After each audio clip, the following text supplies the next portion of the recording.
And good evening, everybody. Welcome inside Welland Stadium as the 2024 IBL Dominico Cup playoffs begin tonight.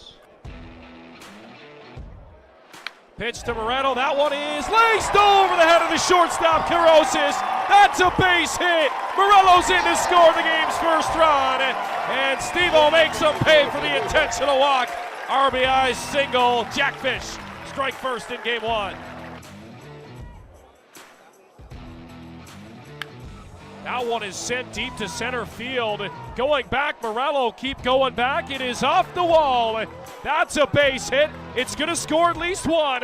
Chugging around third, Parsons in with a slide. Two-run go-ahead double here in the top of the sixth for Ryan Burnside, and the Panthers go on top. Massive gaps as Sanford rips one. That's going to fall into right field. Getting the wave around his Hunt. Here's the throw. Not in time. We are tied. Ball gets away. Runners take off for second and third. Jake Sanford comes through. Mendez comes set. Here's the pitch. That one is into center field. A base hit. RBI single, Raul Gonzalez, and Kitchener goes on top in the 10th. Mullins smacks one, right field, and the Kitchener Panthers come to Welland Stadium and take game one of this best of five by a final score of 3-2.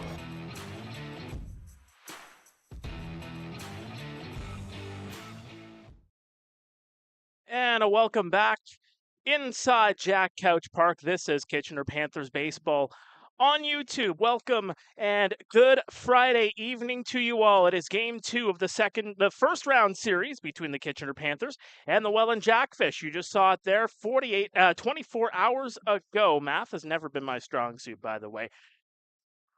A big victory for the Kitchener Panthers, 3-2 in extra innings. Raul Gonzalez hitting that two-out single in the 10th to cash in Jet Gervais for the winning run. It was a pitcher's duel. My goodness, did Ben Abram and Yadi and Martinez put on a show early on in that game. But let's not forget Mike Mueller, Davey Mendez, and of course, Yankiel Morris, who ended up collecting the victory for the Panthers last night. All the pitchers in that game did their job. It was just the Panthers that were able to get out and end up getting the game one victory and stealing home field advantage in this best of five series. Now we come here to game two. Down the QEW, up Highway 6 across the 401, and here into Waterloo region. Here we are. 18 games separated these two teams in the regular season, but as you'll hear from Brian Essery in just a moment, it's a new season. The slate is wiped clean, and we are here in the playoffs. It takes a lot to run the table and win the championship, and right here is going to be a big test for the Welland Jackfish here tonight. For the Kitchener Panthers, you know, they've had their share of struggles all throughout the season, but started to pick things up as the season went along, and it really does feel like they're starting to hit their stride both on offense and on defense. They're getting key plays in the infield. They have Blake Jacqueline, who ended up going back to school. They have guys that are able to fill in the gaps in the outfield. Their bats are starting to get going. Spencer Ross has been on a tear since the beginning of June. Raul Gonzalez, the player of the month in July, he's continuing to hit the baseball very well. But for the Welland Jackfish, you know, for them, it really has just been consistency that has been key for them all throughout the regular season. Just the 10 losses on the year, their 11th loss, and a rare home loss at that at the Pond. They don't usually lose at the Pond all throughout the regular season. I believe just 3 losses during the regular season that they lost at home. But now they come into here. They're not underestimating the Kitchener Panthers by any means. This is just a whole new ball game here in the playoffs, a best of 5 series, and here we go. Let's hear from the general manager of the Kitchener Panthers, Mike Beamer, followed by the field manager for the Welland Jackfish, Brian Essery. I talked with both of them earlier on today to catch up to see what they're thinking ahead of this big Game 2 matchup. All right, Mike, big game 2 here tonight, but let's just rewind, of course, to the game last night in Welland. What a thrilling victory for the Kitchener Panthers. Raul Gonzalez getting that hit in the 10th inning. Let's just start with just the overall team mentality coming into this series. Yes, looked at as underdogs. Yes, facing the defending champions, but the Panthers obviously showing that, they're not going to go away, into the sunset, very easily. No, we're not, Mark. We're definitely big underdogs. Welland was 32-10 this year. A really good team, every position. But we know we can play with them. We beat them here earlier in the season. We wanted to play a good, clean game last night, good defense. And when we get that kind of pitching, we're tough. We're tough to beat. Was that kind of the thing that you were thinking of, later on in the season? Yes, there were some struggles early on, but it does really feel like, especially with the acquisition of Yankiel Morris, that the pitching is really starting to find its form as the season has moved along. Yeah, Yankiel Morris, he's a good pitcher. He led the Cuban National Series in saves. He can also start on occasion. So had we had him up here a month earlier, without the visa delays, I think we might have been in the middle of the pack rather than scrambling for the last playoff position. But he's a good pitcher. You saw that last night. 3.2 innings of scoreless relief. Yadian had pitched his best game of the season. And I also like, Jose is starting tonight. Mm-hmm. He's a solid pitcher. So is De Los Santos, the two guys we got in the Indy leader trade. So we like our staff. It's not as deep as some teams in the league, but we like it. I think there are some pundits that are kind of questioning the, how much is left in the pitching staff after Martinez went and Morris went last night. But it seems to me like there is such a huge confidence in what we do have left on the Panthers that weren't burned out in last night's game. Yeah, we only used 2 pitchers, mm-hmm. And obviously, they're shut down for a little bit now. But we've got 7 or 8 other guys who are capable, and hopefully we can get 5 or 6 out of the starter tonight, and with a lead and cobble it together. Raul Gonzalez, a player of the month in the month of July in the IBL, continued on the pace in August, led the league in RBI. What was the most impressive part of his game as the season went along? As he was, had his struggles at first, but really kind of picked up his game. What was the thing that you keyed in on that really, kind of put him over the top with the success that he had later on in the season? Well, he's a very good ball player. Mm-hmm. He's a veteran. He got off to a slow start, and he was pressing a little bit. But he goes to the gym every day. He takes BP 4 or 5 times a week. Like, we knew it was going to come around. We weren't worried about Real. And in addition to his hitting, his defense is outstanding. Mm-hmm. Whether he's playing third base or shortstop, like, he's just he's one of the top players in the league without question. What do you make of the outfield? Yes, no Blake Jacklin, gone back to school already. What do you make of the makeup that you have in the outfield at this point in time? Well, I like it. I mean, Eric Martin made a tremendous catch on the warning track last night. He's a 5-tool player. Jet Gervais, the last out of the game, was a scorching line drive hit by Robert Mullen. And Jet's very good. And then, the other guys, whoever we have out there, we like our outfield. Mm-hmm. Whether it's Spencer Voisin or the junior, Liam McGregor. We've got some good players out there. On offense, it seems like there's a lot of guys that are finding their game as well. AJ Carosis, I feel like, has been hitting the ball very well. Spencer Ross, I mean, he hasn't been not on base in a game where he has started since June 1st, which is unbelievable. He's a great ball player, mm-hmm. and his defense is tremendous at second base. And every at-bat, he works the count to 2-2, 3-2, fouls off a couple. He's hard to pitch to. He's small, and he's just a solid ball player. And to wrap that all together, point-blank question, how do the Kitchener Panthers get a 2-0 series lead at the end of this night? We need to get really good pitching tonight. We need to play like last night, solid defense. I think, we've got the best defensive catcher in the league with Junior Pare. Yeah, three pickoffs at second last night. Yeah, they tried to steal 3 times. Each time we threw them out. So that probably puts a little bit of doubt in the Welland coaching staff on their running game. And he's also hitting in Ryan Burnside. Like, he's swinging a good bat. And the one young guy who's really picked it up in the second half of the season is Nolan Musa. U of W player, first year in the league. And we got him a lot of at-bats, and he's really come around. Excellent. Oh, what did you key in on the Welland side of things that you can kind of take advantage here of in game two, or do you just kind of take it on a game by game basis? Game by game. Yeah. And we just have to play our game. They're a good team, solid at every single position, and we just need to play our game and play clean baseball. You can't give a team like that an extra out. Absolutely. Thank you so much for doing this. Best of luck tonight. Thanks, Mark. Appreciate it. Brian, take me through just tonight's game. I know it's not the result you wanted last night in game one. Just what were some of the things that you noticed from game one, maybe some intangibles that you can carry over here into game two? Well, we pitched well on Thursday night, last night, but we didn't execute very well at all on the base paths at the plate. Those things we got to do better if we're going to be successful tonight. We knew coming into the series, Kitchener's got, I feel they got a really good lineup. They got some dangerous hitters in there, and I know their starting pitching's really good. Martinez was really good for them last night, and then they brought in Yankiel, and he shut us down as well. So hopefully tonight we hit a little bit better and we get the same type of pitching from our starting pitcher, and I think we'll be fine. A little bit more of a hitter-friendly ballpark here tonight, too. It seems like you guys have been able to, take advantage of that more often than not with home runs against the Panthers here in this ballpark. Is the message here tonight, too, not necessarily, just hit everything out of the ballpark, but, contact is kind of a big thing to preach here in this game, I'd imagine. Yeah, for sure. We had 9 strikeouts. We struck out 9 times last night. That's too much. We can't be like that tonight. We got to put the ball in play. And good things happen when you put the ball in play and elevate in this park.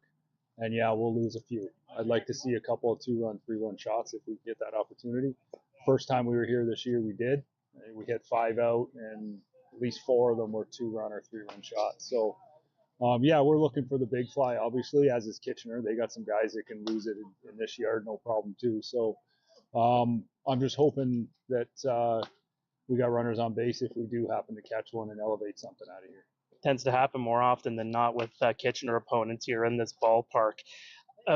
You had a little bit of rest before the playoffs. Do you feel like it kind of slowed you down at the beginning of the game in game one, or was it just, how were you guys able to kind of stay focused over the last few days while Kitchener had to play those 2 games that were rained out? Yeah, we were fine. We did some workouts. We had some team meetings and stuff, so we still did things.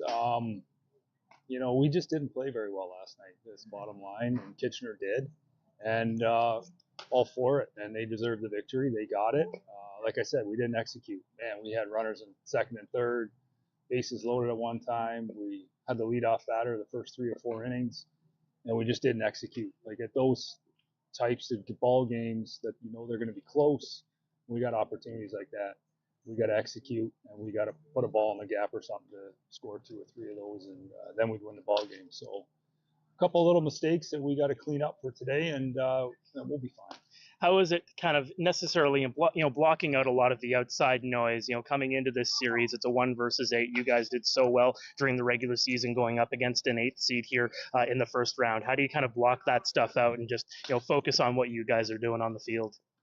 Yeah, like I said before, that's a good team over there. Like Kitchener was second in the league last year, and there's still a lot of guys back, and we saw with the pitching that they have. Because I know their ERA as a staff isn't very good, but the guys that we're going to see in the playoffs, we know they're good. So it's you look at it, 18 games. They were behind us 18 games in the regular season, but that doesn't mean anything now. Like it's a 42-game schedule, get into the playoffs, and then, hey, it's a brand new season. So we went into it last year too. We were the top seed last year. We were fortunate enough to run the table and win the thing last year, but it's hard to do, man. And we're just, we just go along, and yeah, we're the 1 seed, but we'll play whoever. And just like I know Kitchener across there, they'll be like, yeah, we'll play whoever. It doesn't matter if it's Welland, if it's Pare, or if it's London. It doesn't matter.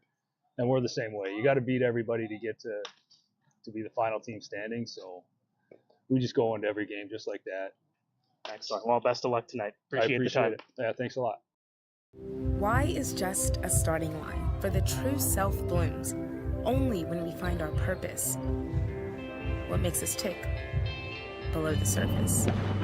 Our reason why is united, undivided, seeking understanding. My why is diversity and unity, a safe space in my community. It's a million faces in a mirror, and everyone belongs. Find your why for a better us. Welcome back to Panthers TV. Scott Gervais, the father of Jet Gervais, throwing out the first pitch here tonight. Game 2 of this best-of-5 series, the Kitchener Panthers looking to take a 2-0 series lead on the defending champions. Although the Welland Jackfish, they're not going to go away too easily. They're looking to tie the series going back to Welland tomorrow night. Let's take a look at the starting lineup for those visiting Jackfish. Not much is changing from their Game 1 lineup, other than Ethan Hunt coming out of the lineup at left field and Grayson Barrett coming in as the DH and Sanford going into left. It's pretty much the same story for the Jackfish, 1 through 9. Wisner, Morello, Sanford, Mullen, Porcelato, Moretto, Barrett, Tweet, and Tyler Dupuis. Wisner, what a game he had last night as he led the way for the Jackfish, going 3 for 4, the only Jackfish player to have a multi-hit affair. But it was basically a pitcher's duel, like I had mentioned in the outset.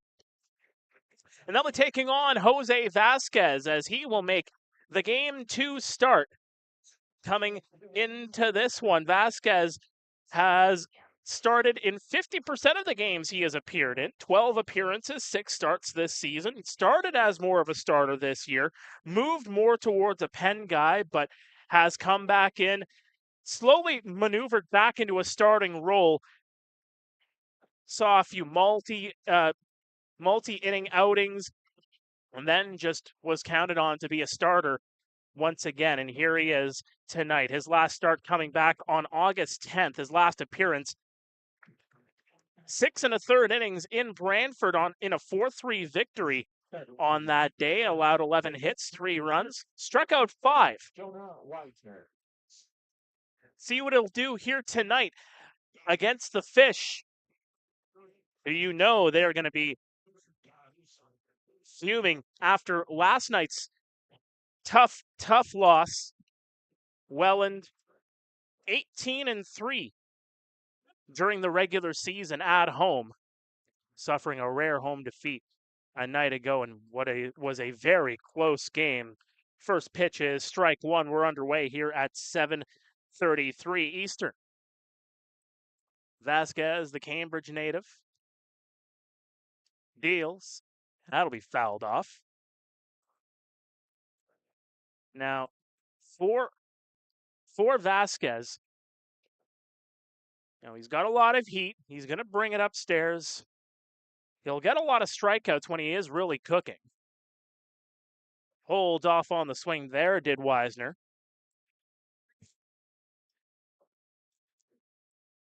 Vasquez did pitch a complete game earlier on the season that came all the way back on May 24th. 12 strikeouts in a 5-2 victory in London. The 1-2 is going to be cued into right field, and Wisner does it again, sets the table, and gets on base with a leadoff single. And right there is where you're going to see it too. I say it all the time, where you notice the power coming in from the bat. If you can get a ball into the outfield, even though the contact is made a little bit more closer to the hands, this really goes to show the power that is in the arms of Mr. Wisner. He does it right there. 17-game hitting streak now. Gio Morello, the batter, and that'll go paint the outside edge for a strike. Morello, 0 for 3 last night, walked a couple of times, did come in to score at one point. The delivery, swing and a miss for strike 2.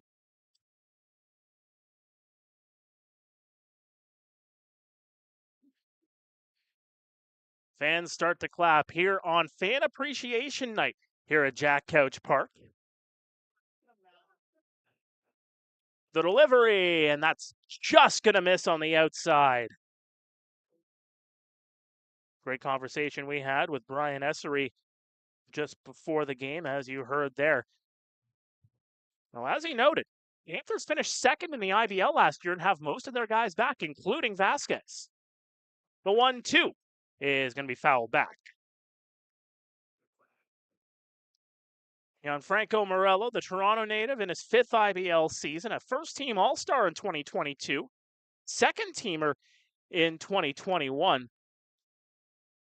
He's a member of the Brantford Red Sox as part of that 2021 squad that upset the Panthers in that best 2 out of 3 series in the first round.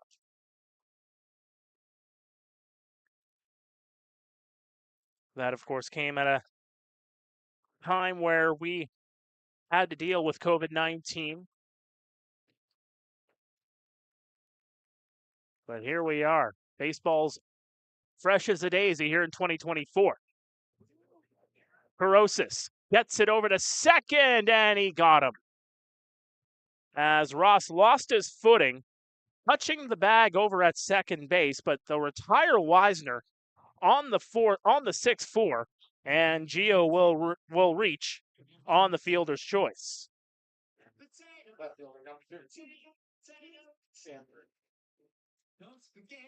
And that'll bring up Jake Sanford, the former New York Yankees farmhand.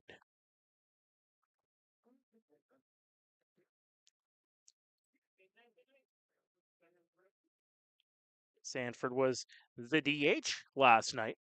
Was 1 for 5 in that spot. The delivery right across the plate for strike 1.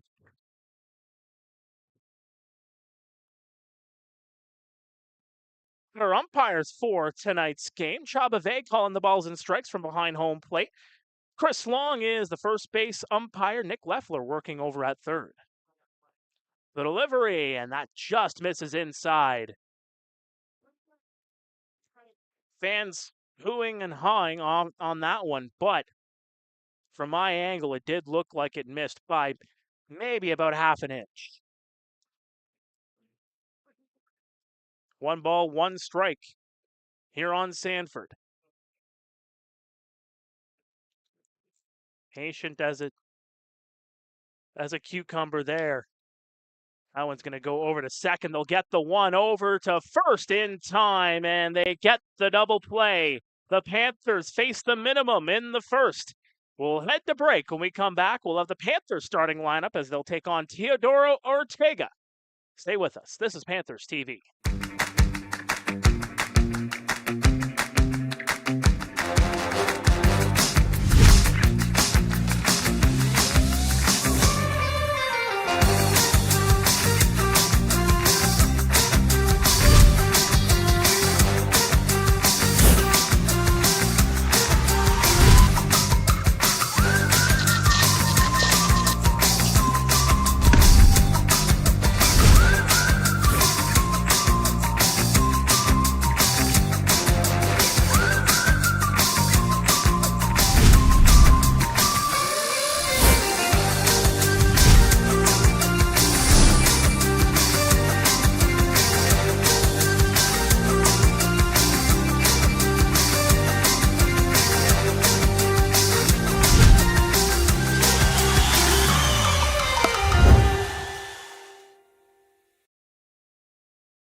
Welcome back to Panthers TV. Well, if it ain't broke, don't fix it. The Kitchener Panthers fielding the exact same lineup that they had in game number 1. Jet Gervais, Spencer Ross, Raul Gonzalez, and Eric Martin, 1 through 4. Nick Parsons, who has been having his share of struggles, batting just 115 in the month of August going into the playoffs.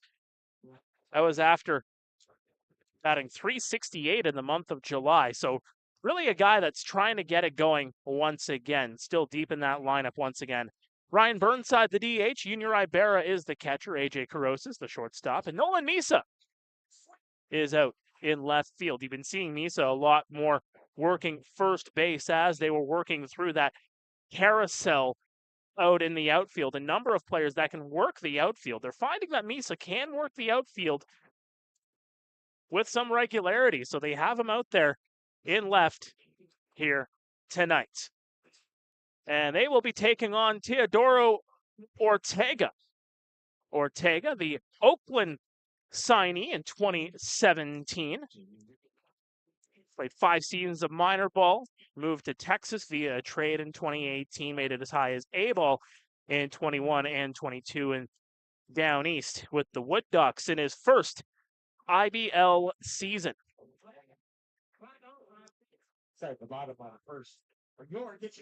So here comes Jet Gervais, the right fielder, who again is a guy that has bounced up and down the lineup wherever he is needed. He's going to do the job. You're not really going to see him in the middle of the pack. A guy that has a lot of speed, you'll see him either in a faux 9 position or in a position where he's at right now, pretty much at the top of the lineup. The delivery from Ortega will paint the outside for strike 1. Ortega, perfect with the ERA. Hasn't given up an earned run all season. Hasn't given up a run, I should say. This is his 3rd start in the IBL, his 6th appearance, made 5 appearances, just squeaking in on the appearances to get into the playoffs, as that one's going to be popped up and fouled out of play. 16 and 2/3 innings pitched, 16 strikeouts to 3 walks.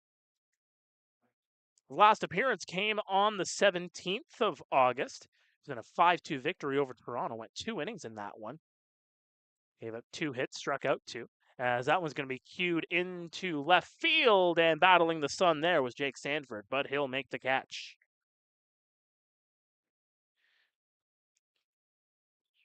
Good conditions for baseball here tonight. Partly cloudy, 23 degrees, but you can kind of see it out there in left field. That sun's starting to set. Could catch the eyes of a left fielder out there, but seems like Sanford was able to see it all the way through to make the catch. Spencer Ross now the batter. 27 straight games he has made it on base when he has started a game. Dupuis fields it. What a play. Over to first, but not in time. Spencer Ross with an infield single. 28 straight games where he has reached base safely. What a play by Tyler Dupuis, but he could not match the speed of Spencer Ross as he will get on with a 1-out single. Well, it seems like every time we talk about Tyler Dupuis, he's doing something out there on defense. Did it there again, but just unable to finish it off and get it over to first in time. So bring up Raul Gonzalez, had that big hit in the 10th inning last night. And that's going to be a wild pitch. That'll allow Spencer Ross to advance.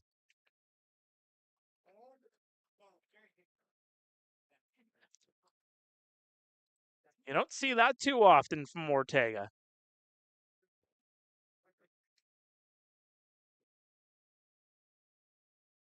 He's only given up 7 hits in 5 appearances, albeit they've been relatively short for the most part. The 1-0. That just misses at the knees. 2 balls, no strike here on Gonzalez. Hit .364 in the month of August, coming into the playoffs. Look over at Ross. That's hit, and that just nearly missed Junior Ibarra, who was sitting there with all the catcher's equipment on. Seems like he's all right. He's got a smile on his face. He's doing all right. Ortega, his longest outing, 7 innings in Hamilton on August 9th in that victory. Just gave up 1 hit in 7 innings. And that's going to be sent into center field. Ross circling around third, and he is going to try to get home, and he will get in safely. 1-0 Kitchener. An RBI double from Raul Gonzalez. He's done it again.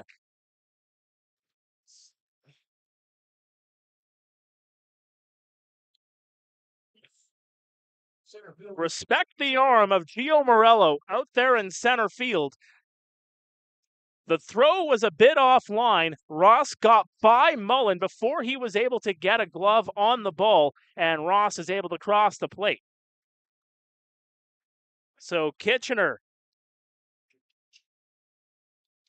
getting started early here in the first. Swing and a miss there by Eric Martin for strike one. The first earned run given up by Ortega this season. Are they starting to make the Jackfish look human? The delivery to the plate is going to be in for a strike.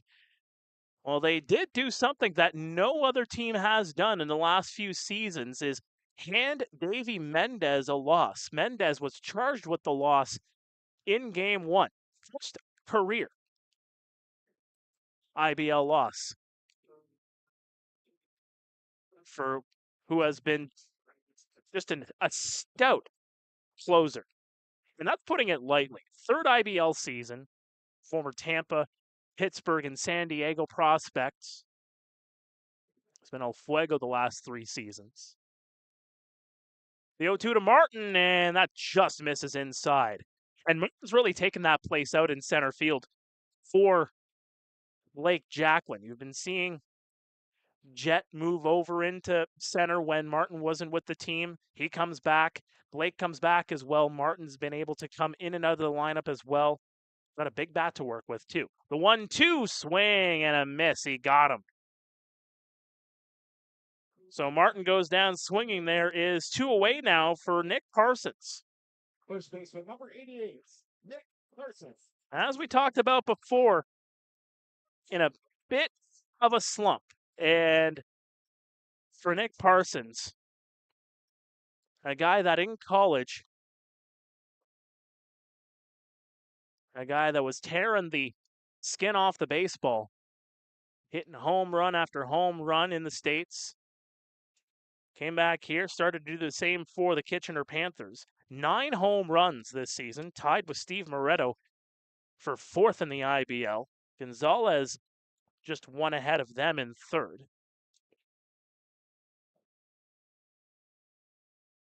Look over at Gonzalez. The 0-1 is going to miss off the plate. Let's take a look at the defense for the Welland Jackfish.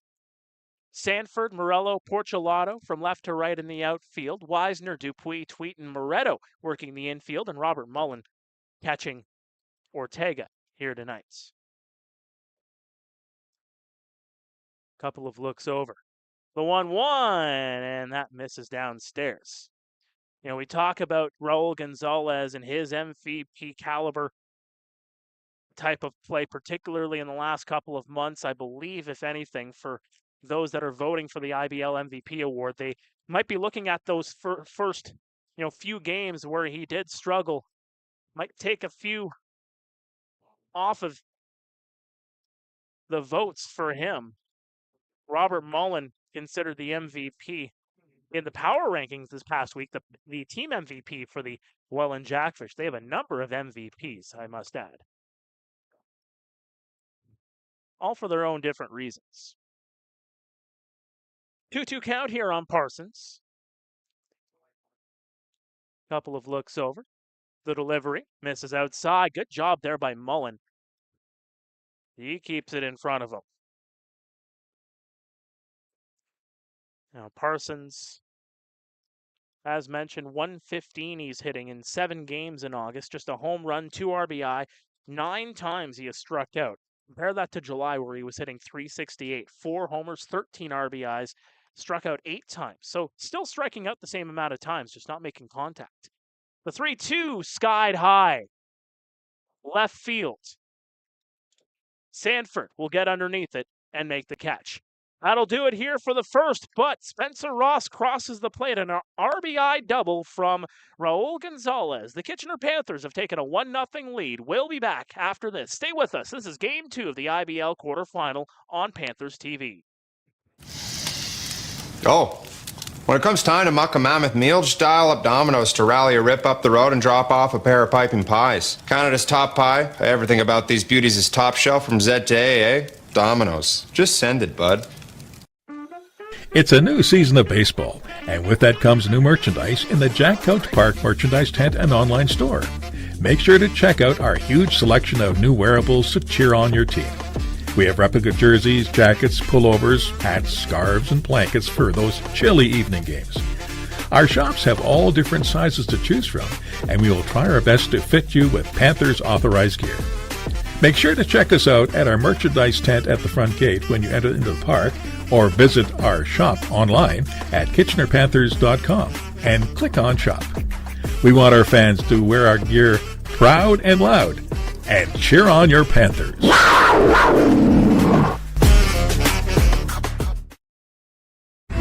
Time apart from those we live with helps us recharge and strengthens our relationships. This is also important for people in family home. It's very nice and calming, and I know it's a welcoming place, and I'm always welcome to come and visit. I find it really nurtures my soul. Like there's, you meet Rico and he's a very generous spirit. It keeps the world magical for me.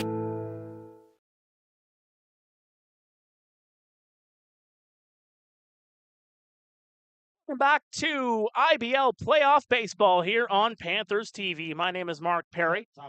Welcome inside Jack Couch Park as we get set for the second inning. Starting to go under the lights here at Jack Couch. The lights are on. Still a bit of daylight to work with here as Robert Mullen will start things off here against Jose Vasquez. Vasquez loads the cannon, swing and a miss inside. Strike one on Mullen. Former London Major. The runner-up to the IBL MVP award a couple of years ago. Could be in the running this year, too. And that's going to clip the outside edge for a strike. And Mullen asks Chaba,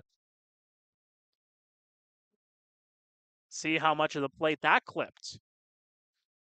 It's all about the gamesmanship, trying to figure out where the strike zone is early. And hope that the umpires keep it consistent throughout the game. The 0-2 is going to be lined into left field and off the glove of Misa. Can't make the play. It's going to go to the wall, and Mullen's going to circle around and get to second base. It was a liner and a half. It had a lot of heat to it. Misa tried to play it, tried to scoop it, but it is going to be called a double for Mullen.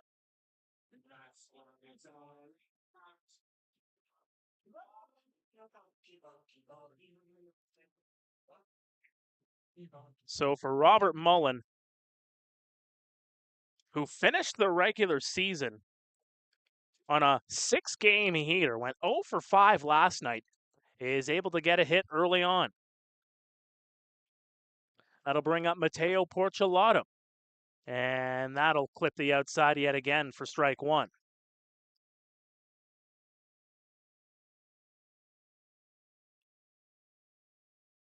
Porchelato, a pretty good season in his own right, hit .307, 8 home runs, 23 ribbies. The delivery, skied high, deep to right center, all the way back, and Martin's going to make the catch. The throw back into the infield is not going to be enough, and Mullen will advance over to third base. That had a lot of height to it.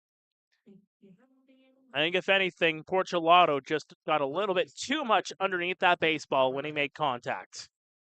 Nearly left the ballpark.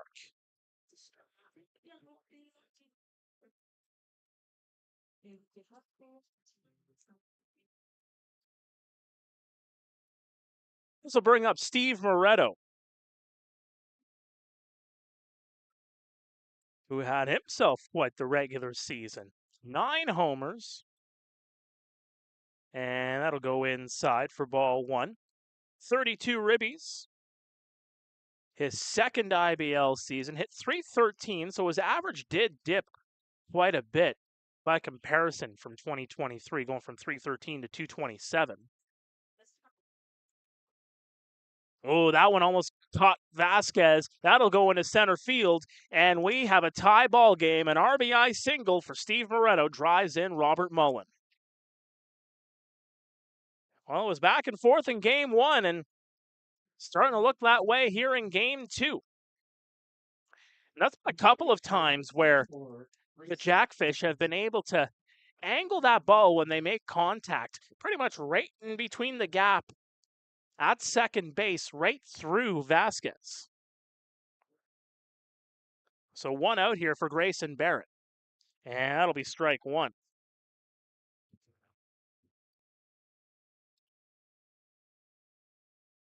Barrett against the Panthers. Well, he has been lethal this year, as he will send that one out of play.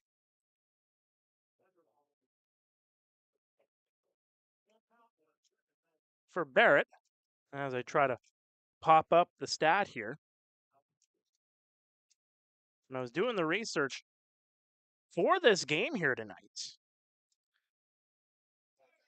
I was starting to think, why is he not in the lineup? Well, there he takes a strikeout on strike three. So deadly as he has been throughout the season, will go down looking there.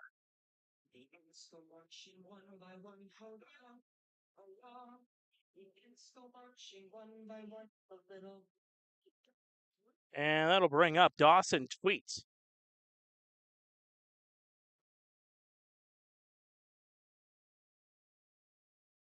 And it'll be ball one.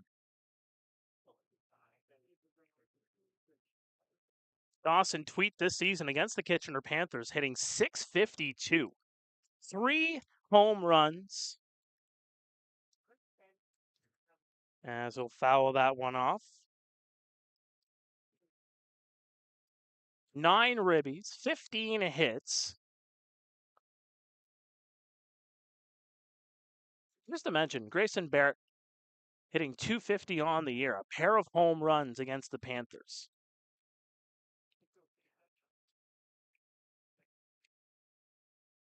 The 1-1, that one misses outside.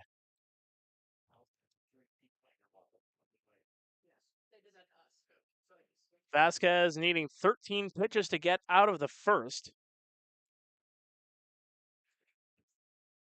He's at 26 right now, so roughly about the same amount. The 2-1, swing and a miss for strike two. One more strike we'll get out of it here for the Panthers.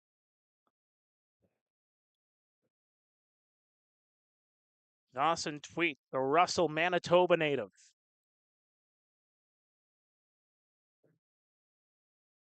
Fans start to clap. And that one is going to go through the gap yet again. The Jackfish finding their way to get that one through in between second base and the shortstop. And once again, another hit. And the Jackfish stay alive.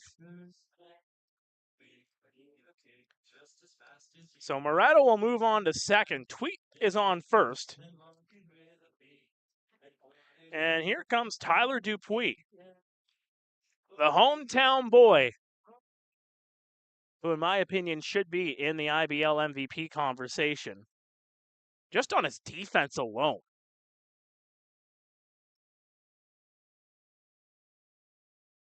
I mean, sure, he's only hitting .259. You have a lot more powerful numbers up the lineup, as that one's going to be sent foul. But this is where I think they should start I think this might be something that they look into in the future, is creating more awards to recognize different aspects of the game. When you talk about some of the best defenders in the league, Tyler Dupuis is definitely one of them. The 0-1 inside, and Dupuis gets out of the way. It's ball number one.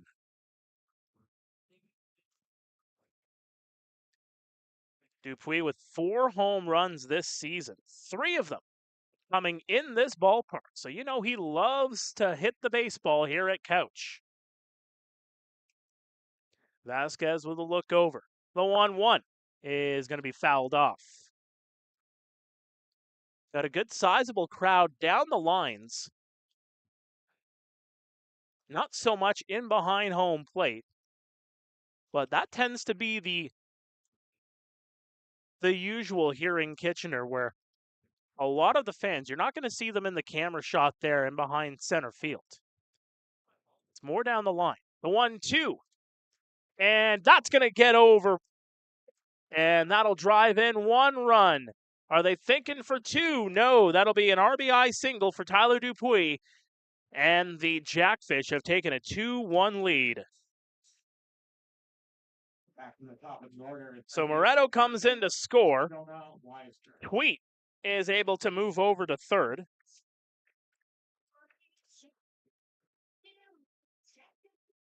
And that'll bring up Jonah Weisner. Back to the top of the order we go. Weisner hitting a single to lead off this game. Runners on the corners. Weisner, the Western Canadian Baseball League MVP from 2023, playing with the Sylvan Lake Gulls, as he takes ball number 1. A big moment here in the early goings of this game. Looking to get out with no more damage than what has already been taken, as there's strike 1.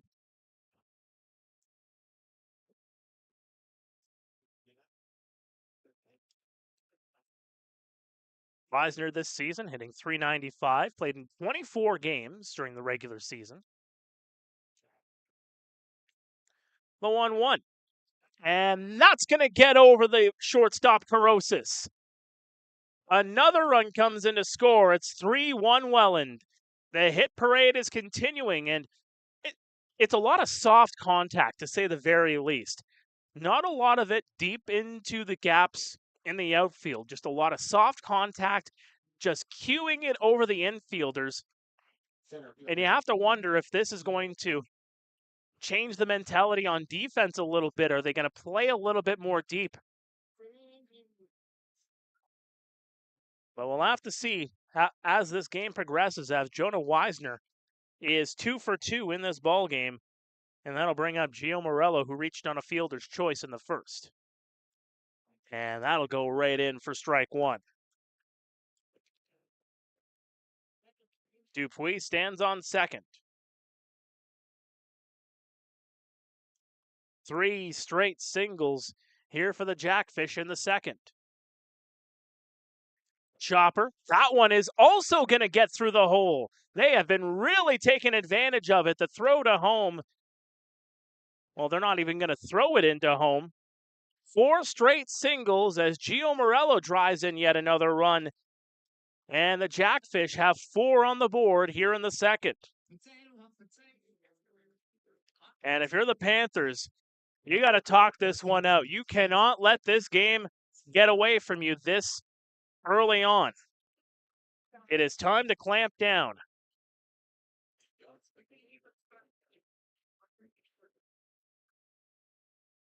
And this is how the Jackfish will beat you. The best team in the IBL this season, scoring 315 runs, albeit Kitchener second in that category. But they only scored 246 this season. So you see that discrepancy, that math again hasn't been my friend, but 315 runs to 246. That's the gap between first and second when it comes to runs for in the IBL. Just goes to show what the Jackfish have been able to do this season. And that will miss inside. And that also goes to show the capabilities of the Panthers on offense. So you know that this game is not going to be out of reach. But there is such a thing called momentum. And the Jackfish are really carrying it here. Sanford will watch that one go downstairs, 2-0. the 9th batter of the inning. 4 straight singles, 5 singles off of the last 6 batters. Couple of looks over at second base. The delivery, swing and a miss for strike 1. Sanford hit into the 6-3 inning-ending double play in the first as Vasquez looking to get out of it here in the second. The 2-1, swing and a miss. Fans like that one. And you can see the depth that the Panthers are playing. It seems like the shortstop, Ferocis, and the second baseman, Ross, playing a little bit more deep in their traditional spots. Ross pretty much on the edge of the grass. Ferocis in on the infield a little bit. The delivery inside.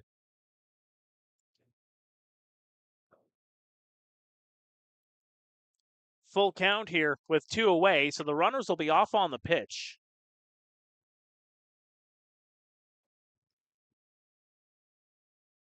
Fans start to clap and get loud here at Couch.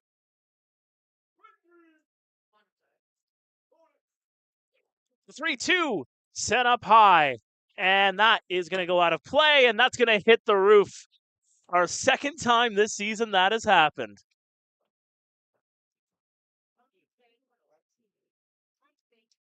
You can't cue that ball any better. Had a little bit of backspin to it as well. So we'll try again on Sanford. And that'll go into the dirt for ball 4, and the bases are loaded for Robert Mullen.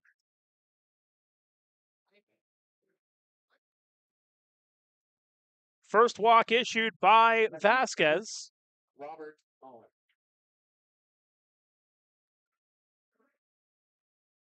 So Wisner will move over to third, Morello's on second, and Sanford will get to first.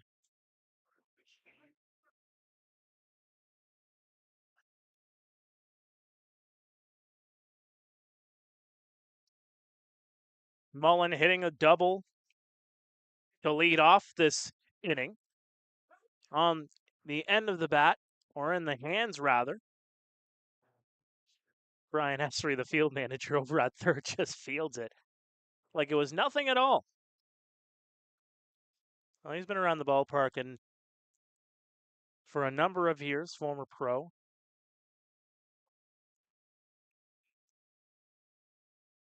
Mullen. First of 4 runs on the board came from him crossing the plate. Vasquez, the delivery, and that's going to be popped out of play. Mullen hitting .335 on the year, 7 home runs.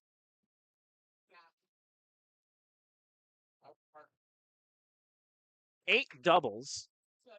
So a guy that really knows how to turn the baseball around and get those extra base hits. The 0-2 down the line, foul. And those foul balls have been a point of contention in this series already. We saw it last night in Welland. There was one play in particular where I believe it was actually Mullen. It could be mistaken, but it was knocked down the line. Gonzalez went to play it, but it went under his glove, didn't touch it, and the ball rolled foul. It would have scored a run for the Jackfish. Swing and a miss, he got him. But the Panthers surrender 4 in the second. It is the Jackfish 4, the Panthers 1, as we head to the bottom of the second. Stay with us. This is the IBL playoffs on Panthers TV. It's a new season of baseball, and with that comes new merchandise in the Jack Couch Park merchandise tent and online store. Make sure to check out our huge selection of new wearables to cheer on your team. We have replica jerseys, jackets, pullovers, hats, scarves, and blankets for those chilly evening games. Our shops have all different sizes to choose from, and we will try our best to fit you with Panthers authorized gear. Make sure to check us out at our merchandise tent at the front gate when you enter into the park, or visit our shop online at KitchenerPanthers.com and click on Shop. We want our fans to wear our gear proud and loud and cheer on your Panthers.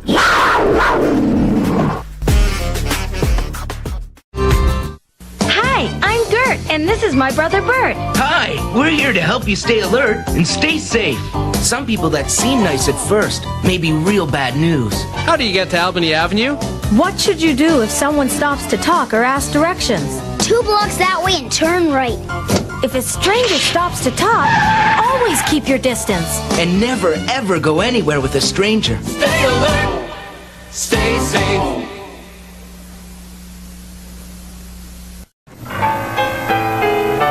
Don't just think about it. Do it, do it, do it. Do it with a friend and you both can bend. Do it for your muscles, it'll make them hustle. Do it for your feet, it's kind of neat. Do it with some action, participation. Don't just think about it. Do it, do it, do it. Participation. Get with the action. Do it, do it, do it.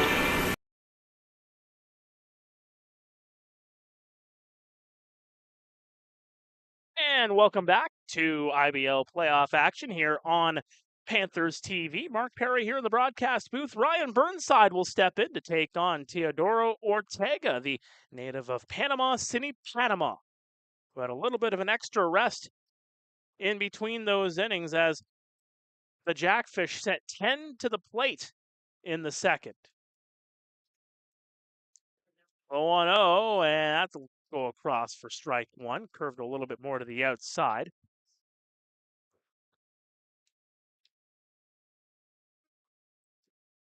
The 1-1. Off the end of the bat, foul. Well, Burnside's a guy that's been really turning it on when he has been in the lineup, especially as of late. Don't let that 242 average fool you. He's been able to get some clutch hits at clutch times this season.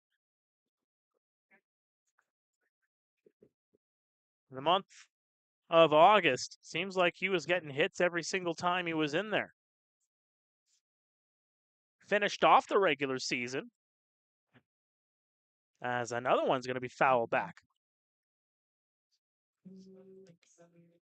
Finished off the regular season with hits in 6 of 8 games.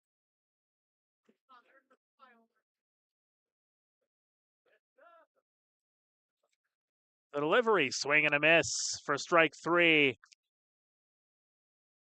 Burnside goes down swinging. Second strikeout of the ball game for Ortega. Number 46. And that'll set the stage for Junior Ibarra. Hitting 281 on the year.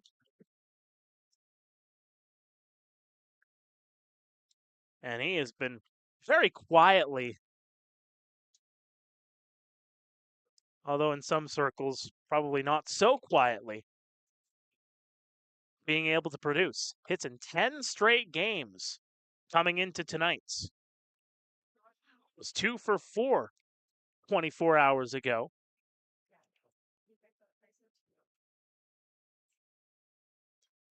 The 1-1 from Ortega, and that one's going to just miss on the outside. Mullen was trying to make home plate umpire Gervais think about it there for a second, but he says nope. 2 balls, 1 strike. Delivery in on the bat. Dupuis fields it over to first and in time. That'll be 2 away now for A.J. Carosis. Number 11. Was again another bit of soft contact there for Junior. Seemed like Ortega was inviting that soft contact, knowing that his infield was going to be able to make that play. Got it in on the hands, wasn't in the wheelhouse whatsoever. And AJ will take it in for strike 1.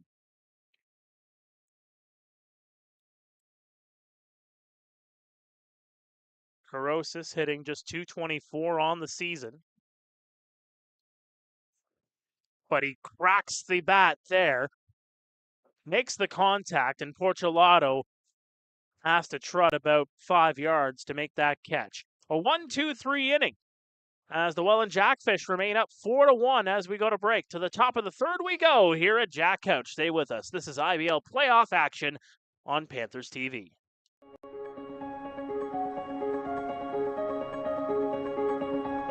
What can you do with a rendezvous? When your business needs a meeting space on demand, SwiftSpace has the solution. Introducing the Rendezvous Meeting Booth, a comfy booth for 6 that assembles in an instant. Fold it, store it, or move it to another room. The Rendezvous assembles in 2 minutes with no tools. The Rendezvous Meeting Booth by SwiftSpace, designed with the future in mind.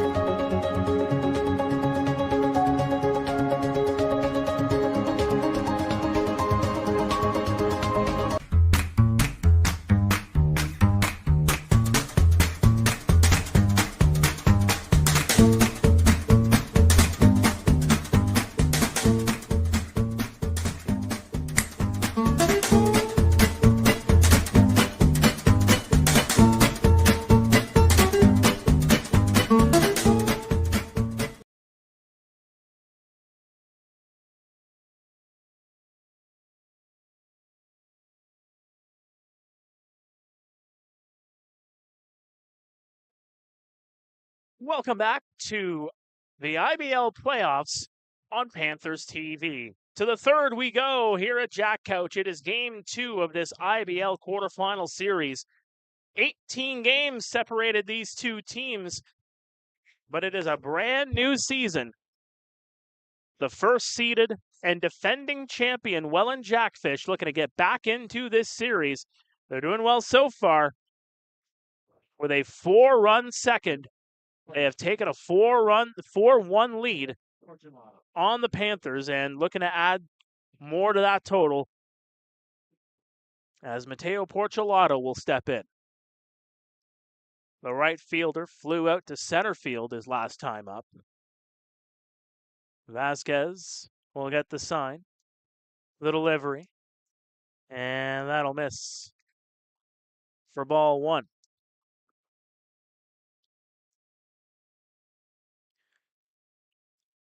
The delivery again, and that one just right at the knees.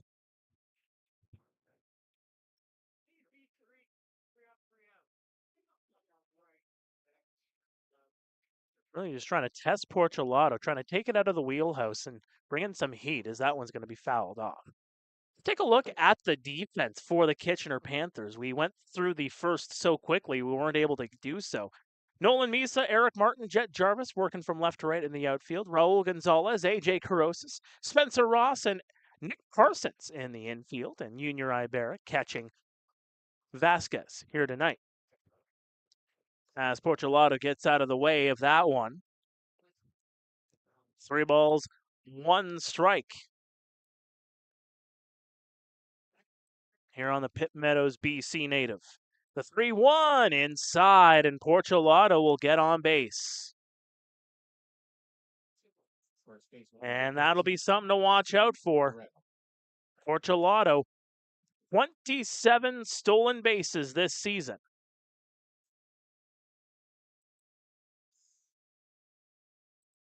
Led the IBL by 9 stolen bags. He's only been caught twice, so 27 for 29. So we'll keep an eye on him as the delivery to Steve Moretto goes well inside and up for ball 1. Moretto singled and scored in the second. Will the Jackfish be aggressive on the base path here? That'll be fouled off. Well, it is one thing that they're going to watch out for in this game. Because in game 1, attempted to steal 3 different times. Tried to steal second base 3 different times. And, well, Junior, there's a reason why he is touted as one of, if not the best young Cuban defensive catcher in that country. Swing and a miss for strike 2. 3 stolen base attempts, 3 times the Jackfish were caught stealing. And it should be no surprise, Junior has been doing this his entire adult life as a catcher.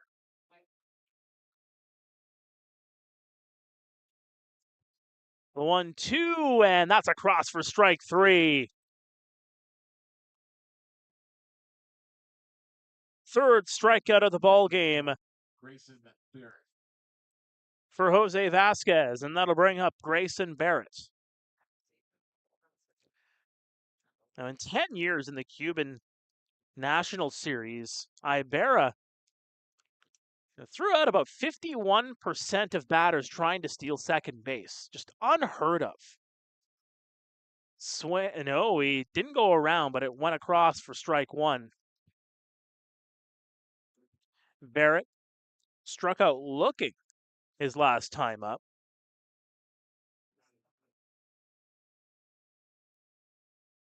Barrett, the California native, in his first IBL season.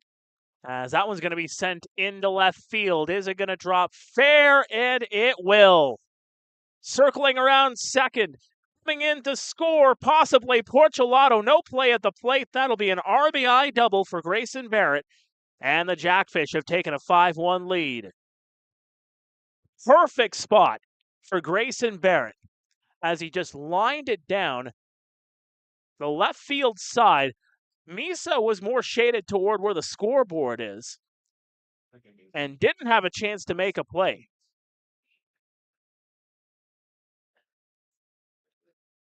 So Barrett does some damage against the Panthers here. Porchelato, with the speed that he has, no wonder he was able to get from first to home. And that one's going to be lined into right field by Dawson Tweet. He's 2 for 2 on the evening. And now there's runners on the corners here with 1 away.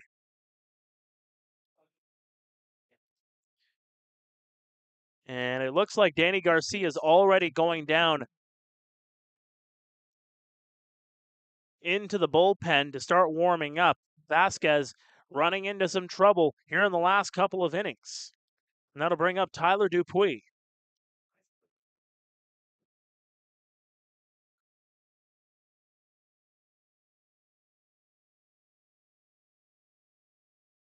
Dupuis looking to go 2 for 2 with a hit.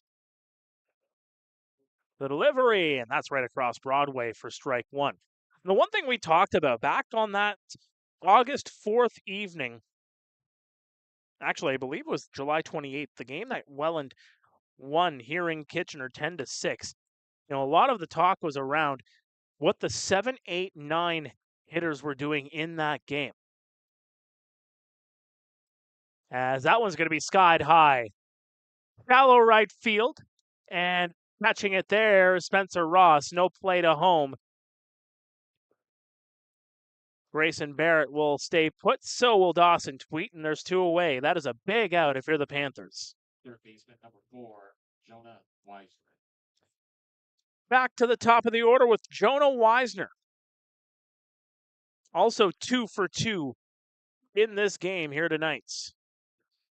Welland already up to 9 hits.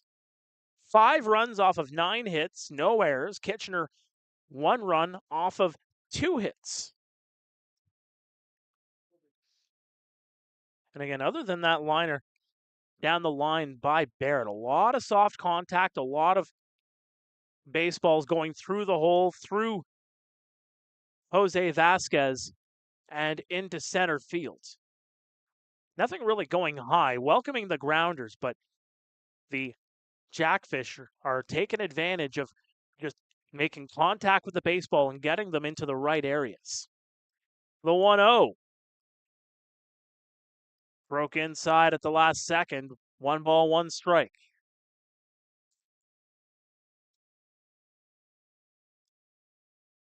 Look to get set up again on Weisner, who has been doing a lot of damage. 17 straight games with a hit. And that's going to be put into center field. Another run will come in to score. It's going to get by Eric Martin. Circling around third, Dawson tweets thinking home. Throw is not going to reach in time, and that is going to be another 2 runs on the board. And the Jackfish are running away with it here in the third. They are now up 7-1. And the Jackfish fans down the right side are having themselves quite the Friday nights. And here comes Jordan Carthy. It's going to be a mound visit. This might be it for Jose Vasquez. He has been roughed up the last couple of innings.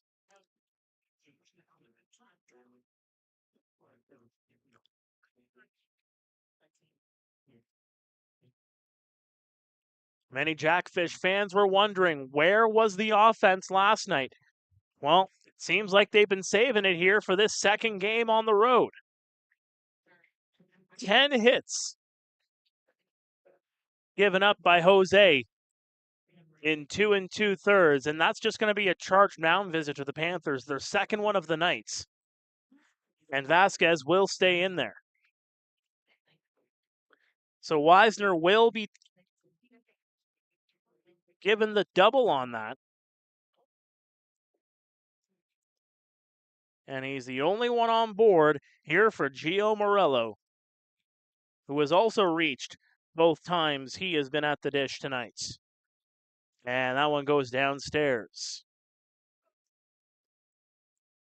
Jose needs a big out here to try and switch and get the Panthers back on offense. And this is allowing Ortega to really get some extra rest, although I wonder if that might even work against a guy where he's sitting for too long. The 1-0. And that's going to get over the glove of Corosis. Another run's going to come in to score. Another single, the 11th hit for the Welland Jackfish. And they have put another 4 on the board in this inning to make it 8-1.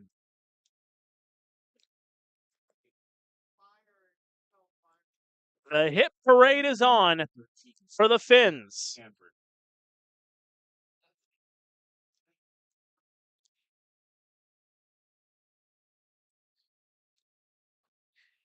And for the second straight inning, the Jackfish have sent 9 batters to the plate. There's strike 1 for Jake Sanford.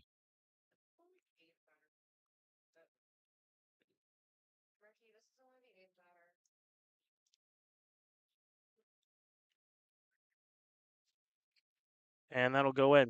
My apologies. This is the 8th batter, Robert Mullen. I have it on my score sheet because he was the 10th batter. Moved on over to my 3rd slot. So it is the 8th batter. My apologies, folks. Don't hold it against me.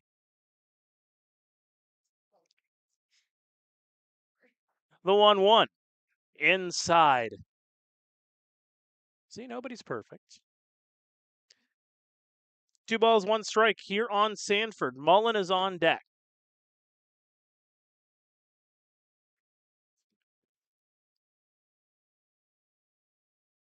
And the fans have really quieted down on the Kitchener side. There's a swing and a miss.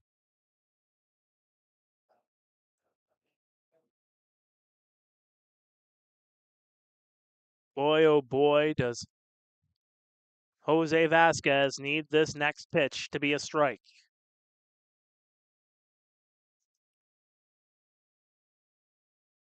The delivery, the runner's going to go. Throw into second, way offline, and that'll go into center field, and Gio Morello gets over to second base.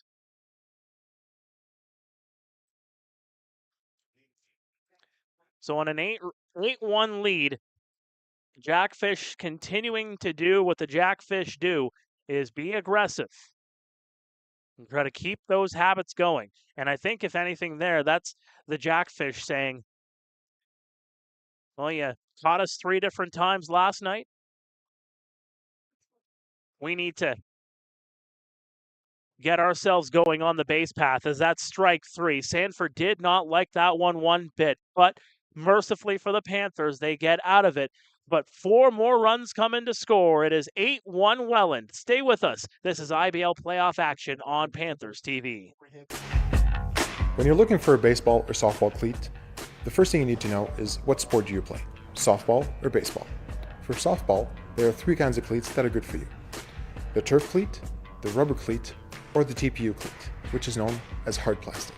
The turf cleat is made for hard surfaces, synthetic, and gives you the feel of a running shoe. The rubber cleat is a softer spike and is made for beginners to mid-level players. The TPU cleat is a harder spike, gives you better performance and more stability while running the bases. When we look at baseball cleats, the 3 same apply: the turf cleat, the rubber cleat, and the TPU cleat. For turf cleat, it is also available for coaches. Then we add the metal cleat. The metal cleat is used for bantam players and up, and elite players as well. Please verify with your local association and rulebook that the metal cleat is good for you. If you need more tips on baseball cleats or softball cleats, please come and see us at Source for Sports, because at Source for Sports, we know our stuff.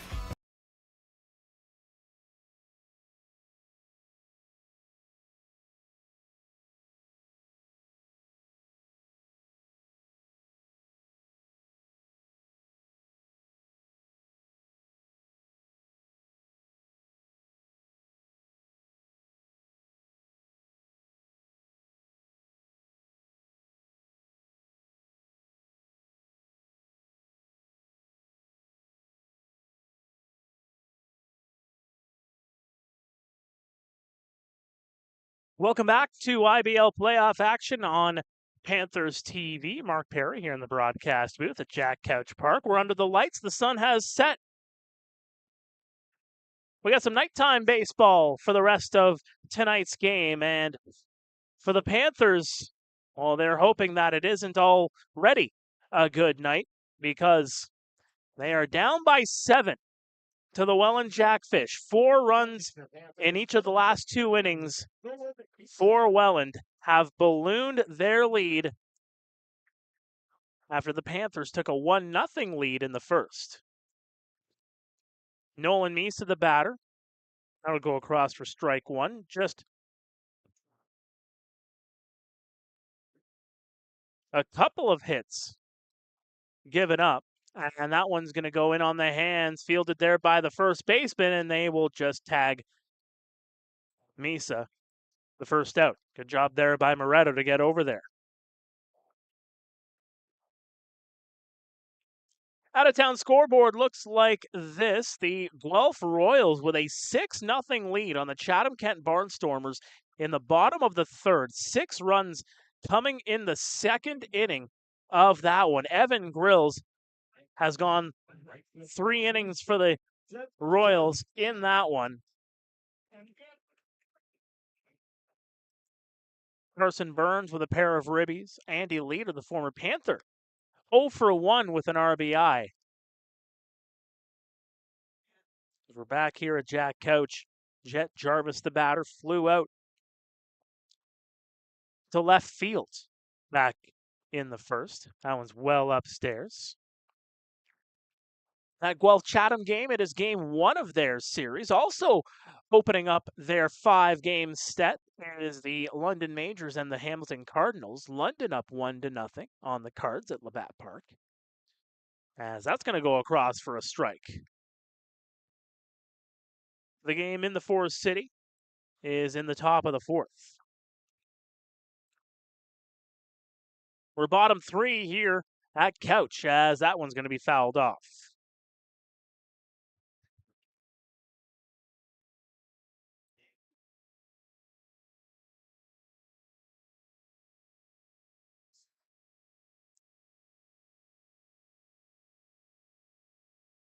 Jarvis will get set here again. Ortega with the delivery. In for not strike 3. Mullen thought he had it. He stood up as if he was going to throw over to third, complete the strikeout with emphasis, but Gervais says no. Full count here for Jet. The delivery, and that will miss outside for ball 4, and Jet Jarvis will take the 1-out walk. Baseman number 5, Spencer Ross. Back to the heart of the order we go with Spencer Ross. Talked about his on-base streak extended with that single. 28 straight games. Last time he didn't reach when he started a game, came back on June the 1st. Finished the season with a .452 on-base percentage. Delivery, and that'll go across for strike one.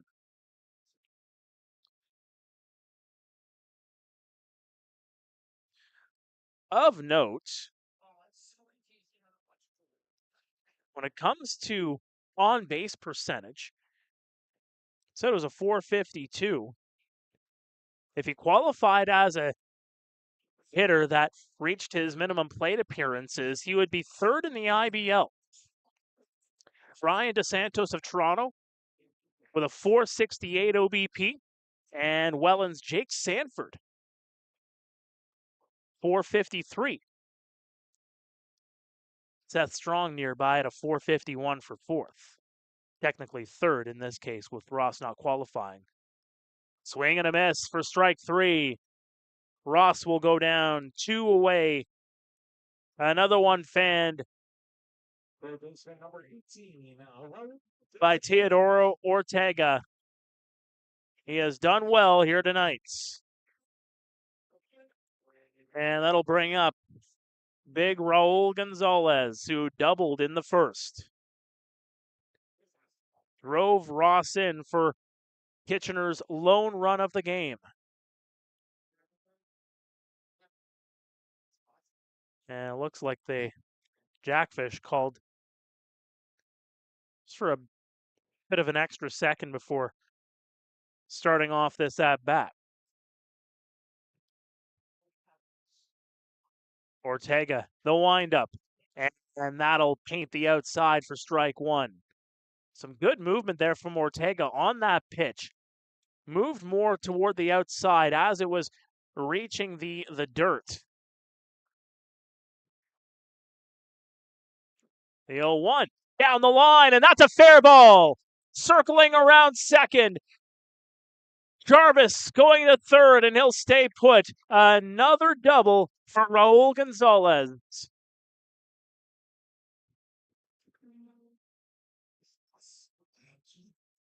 The baseman number, or center fielder number. Gonzalez has been having himself quite the series. 1 for 4 with a ribby in game one. He's 2 for 2 with a ribby here tonight.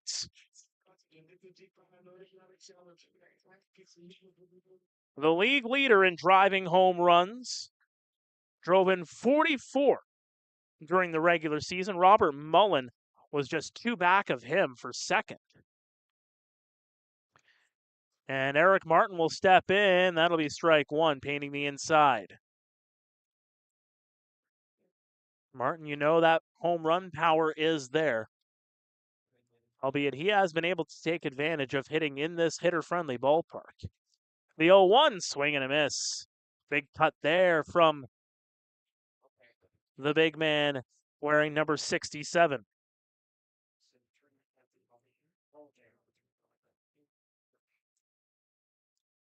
A big test here against Ortega. The 0-2. That's going to be fielded cleanly by Dupuis over to first. Scooped up by Moretto in time. And the Panthers will strand a pair. It remains 8-1 Welland as we go to break. Stay with us. This is IBL postseason action here on Panthers TV.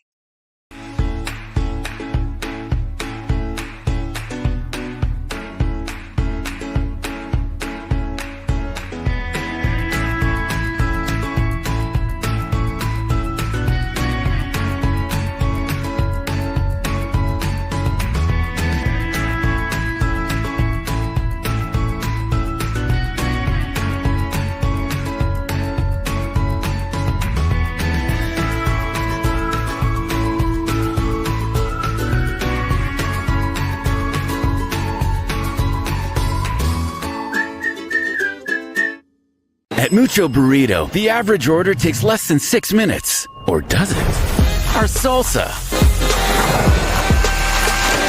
those pickled onions, and the chicken. All so you can taste the time without having to take the time. Ooh, my carnitas are ready. The time is coming for us to get out and go again, to visit all the places we didn't know meant so much. But we're all going at our own speed. At Enterprise, peace of mind starts with our complete clean pledge, curbside rentals, and low-touch transactions. As more and more people hit the road, we're going the extra mile to help, connecting you to all the places you love. Enterprise.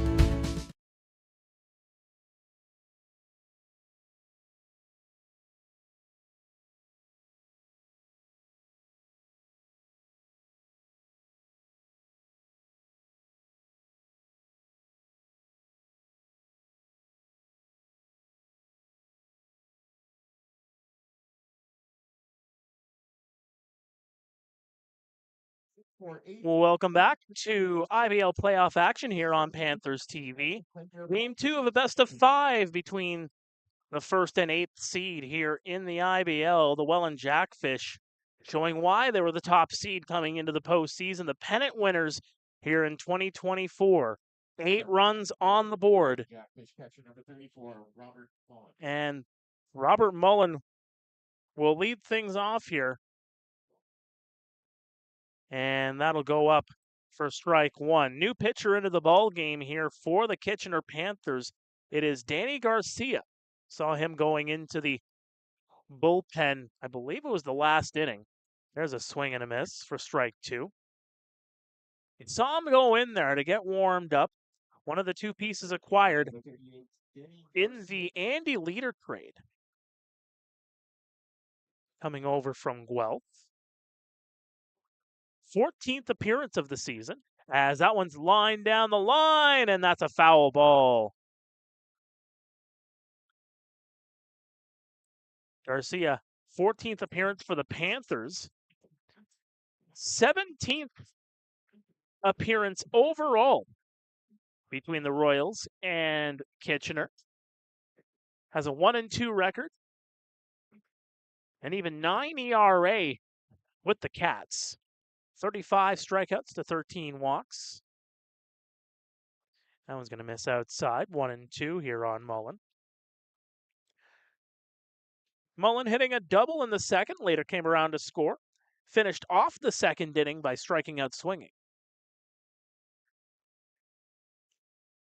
The delivery, misses outside, evens the count at 2-2.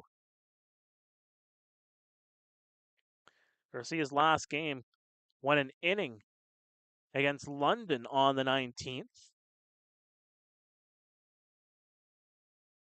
Didn't give up a run or a hit. Swing and a miss. He got a piece. And Chapa's going to go up and give Junior just a moment here. It didn't go into the glove, so Mullen's going to stay alive here.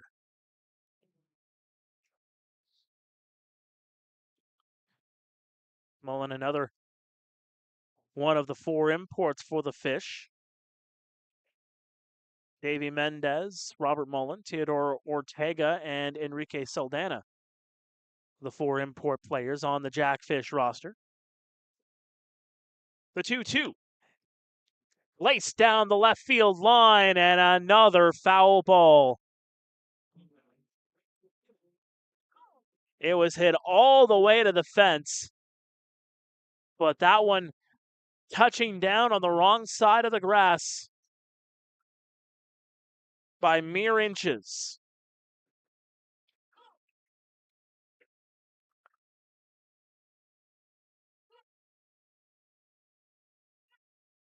And one of 4 series happening around the IBL. 3 of them are in action here tonight. Fans are having a good time here at Couch. Getting the clapping going. The 2-2. And that one's going to be hit over Ross and into right field. And a base hit for Robert Mullen to start things off here in the 4th. Right fielder number 10, Mateo Pertolato. And that'll bring up Matteo Porcelato. He's 0 for 1. Walked to lead off the third. Later came around to score one of 4 runs in that fourth inning. In that third inning, I should say.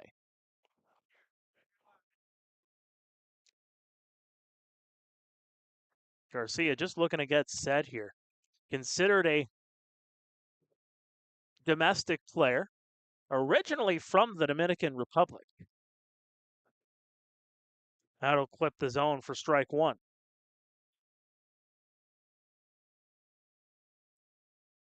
Couple of checks down. That one misses well upstairs.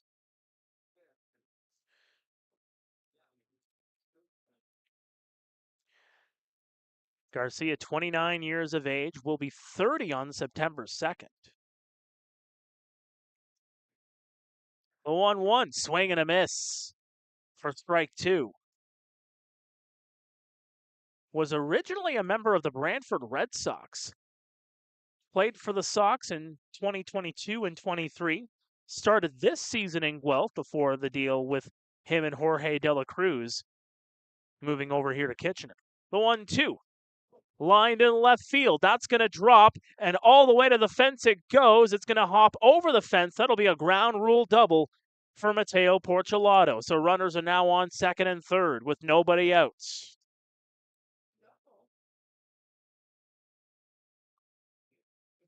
First baseman number 15, Steve Moretto. And that'll set the stage here for Steve Moretto. And one of the things we talked about with Brian Essery earlier on today, one of the things that he talked about was, sure, you want to hit those long bombs. Everybody does. Everybody's aiming to do that, especially in this ballpark. So do the Panthers. They take advantage of that just as much as the opposition. But one thing that I even noticed, and I alluded to it a little bit in our chat, was their ability to hit one over the fence with runners on base, something that has been an absolute Achilles heel for the Kitchener Panthers this season. A number of home runs they have given up. Yes, alone, just on the home runs, 63 home runs against, dead last in the league, but over 50% of those came with runners on base. So a lot of multi-run home runs from the opposition have really ballooned a lot of score lines. Kitchener, yes, 246 runs for second in the league, but 330 runs against last in the IBL. Swing and a miss for Steve Moretto, the first baseman, facing a 1-2 count. He's 1 for 2 tonight. A single in the second, struck out in the third. Garcia looking to get out of the jam. And that will miss.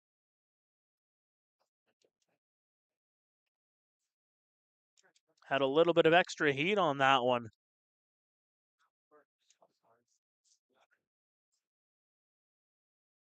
But just missing the zone. Not by much. The 2-2. And that's strike 3.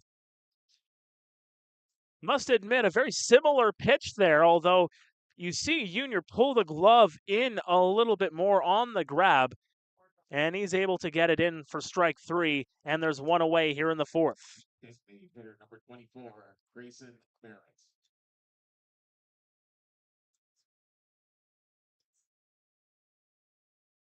Grayson Barrett now the batter, 1 for 2 with a ribby.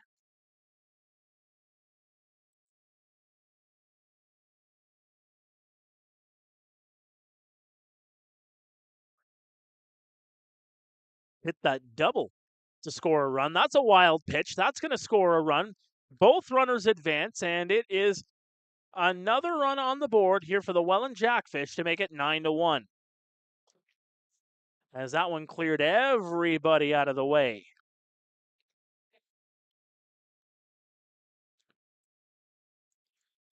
So Mullen comes in to score. Porcelato will advance to third.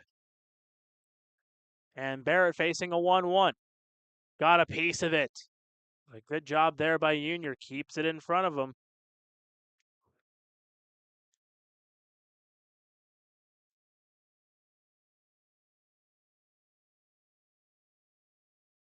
This is what the Jackfish have wanted. A big start here in game 2 after a close loss 24 hours ago.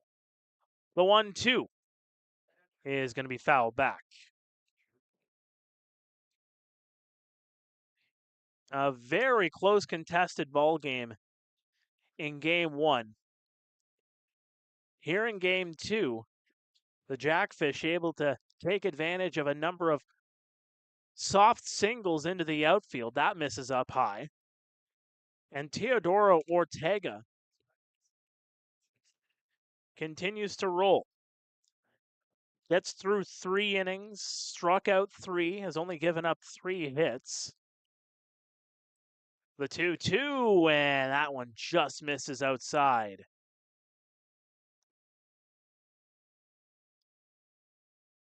Got 280 of you watching on the live stream. We do thank you for choosing the Kitchener Panthers. Hit that like and subscribe button.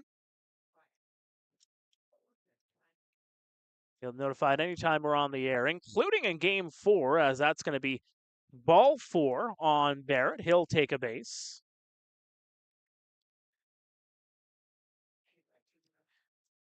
If this scoreline holds, we will go to a game 4 next Tuesday here in Kitchener. Game 3 is tomorrow in Welland. It'll be a 6:05 first pitch at the pond. The Welland YouTube page will have all the action for you there. I'm sure Alec will be on the call, as he usually does. Strike 1 on Dawson Tweet. Pair of singles in this game. Runners on the corners here with 1 away.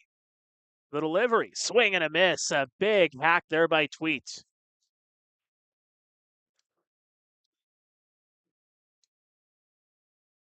Garcia will get reset.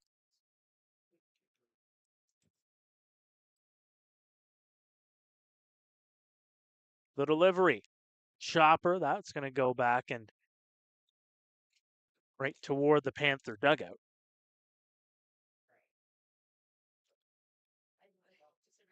Quick out-of-town scoreboard update. Guelph in the bottom of the 4th, now up 7-0 on Chatham-Kent in game 1 of their series. The 0-2, that one just misses. And out in London, it remains 1-0 Majors over the Hamilton Cardinals in the bottom of the 4th. They're both in game 1 of their series. Pare and Toronto also played last night. Pare with a big win over the Maple Leafs. They take a 1-0 series lead. Their game 2 will go tomorrow. The 1-2, swing and a miss. He got him. So Dawson Tweet will go down on strikes for the first time tonight. He swung through it. And that'll bring up Tyler Dupuis, who's 1 for 2. Shortstop number 6, Tyler Dupuis.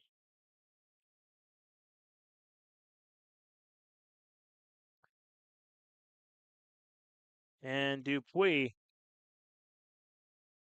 now as we talked about before, loves hitting in this ballpark, as that one's skied high. Playable, though. Gervais will get underneath it. He'll make the catch, and that'll do it. But another run comes in to score. It is Welland 9, Kitchener 1, as we head to the bottom of the 4th. Stay with us. This is the IBL playoffs on Panthers TV.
Welcome back to the IBL playoffs here on Panthers TV. Mark Pare here with you live on a Friday night under the lights at Jack Couch Park, where the Welland Jackfish have been pouring on the runs, and Teodoro Ortega continues to roll on the mound, keeping the Panthers to just 3 hits as that one's popped up high. First pitch seen by Nick Parsons. Moretto down the line.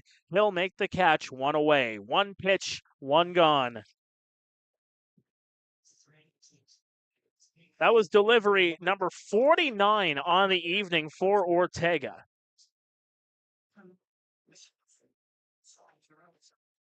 By comparison, Jose Vasquez needed 73 to get through 3, albeit that also had a pair of innings where the Jackfish sent 10 and then they sent another 8 the inning later. Burnside, the batter, struck out back in the second. But it is part of the course here for Ortega. It's been really just such a reliable resource as that one's knocked down the line, down the right field side, and Burnside will get on for the first time tonight. A 1-out single for the DH. But you look at Ortega's professional career.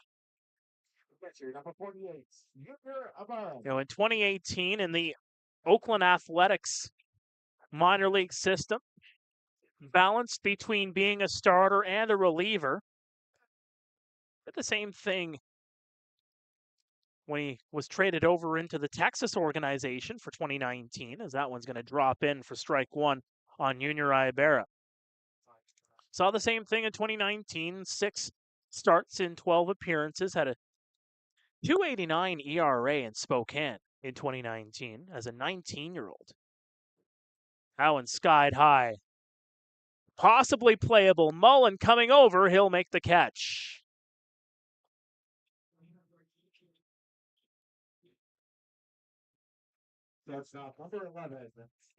Couple of pop-ups in the infield. Couple of outs, and that'll bring up A.J. Carosis.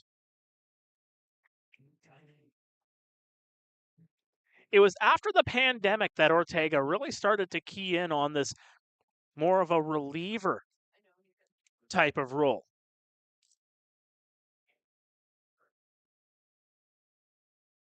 That one's going to be off the end of the bat for AJ, who was sporting a baby blue bat all season long, but on the last at-bat where he flew out to the right fielder, you can hear it off the end of the bat, folks. That thing split in 2.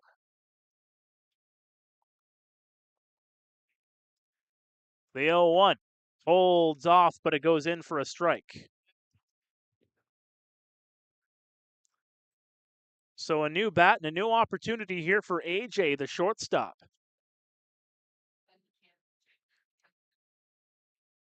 Ortega will get set. And that's in for strike 3. The Jackfish strand a runner. And it remains 9-1 for the visitors as we go to break. It is game 2 of the IBL quarterfinal here from Jack Couch. Stay with us.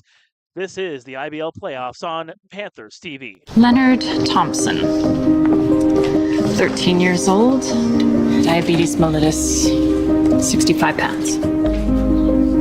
Starve the child to let them live. The treatment's as cruel as the disease. It's a death sentence. Dr. Banting. This could be it. He's the first to receive this trial. But will it save him? It's not pure enough. So we try again. And again. And again.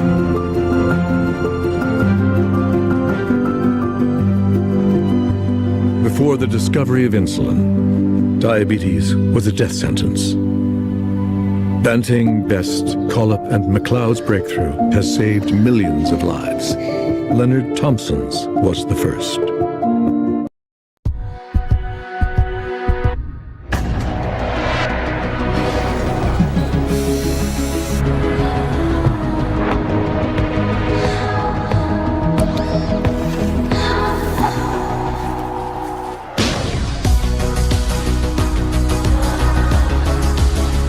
With a commitment of $50 million a year, Desjardins and its members are always there to help young people shine.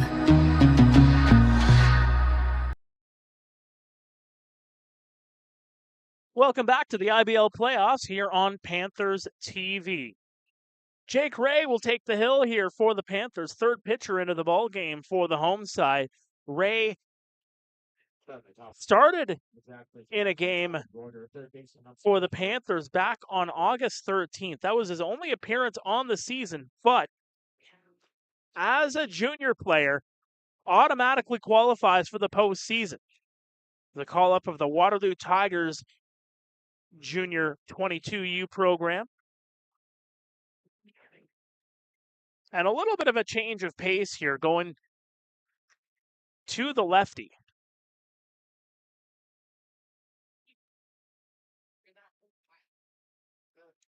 So trying to maybe go for a bit of a matchup here. It's going to be lefty on lefty to start the fifth.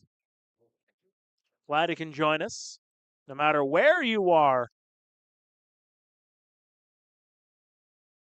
as that will go in for strike one. Wisner, 3 for 3 tonight. A pair of singles and a double. And that'll go out and put the outside edge for another strike. Wisner 3 for 3 outing here tonight to go along with a trio of hits in last night's game. That's why you have a leadoff batter like this, can make consistent contact and will get on base, as that will miss. Similar location eyed there by Ray, but he just missed the most recent time around. And that will miss again right at the knees.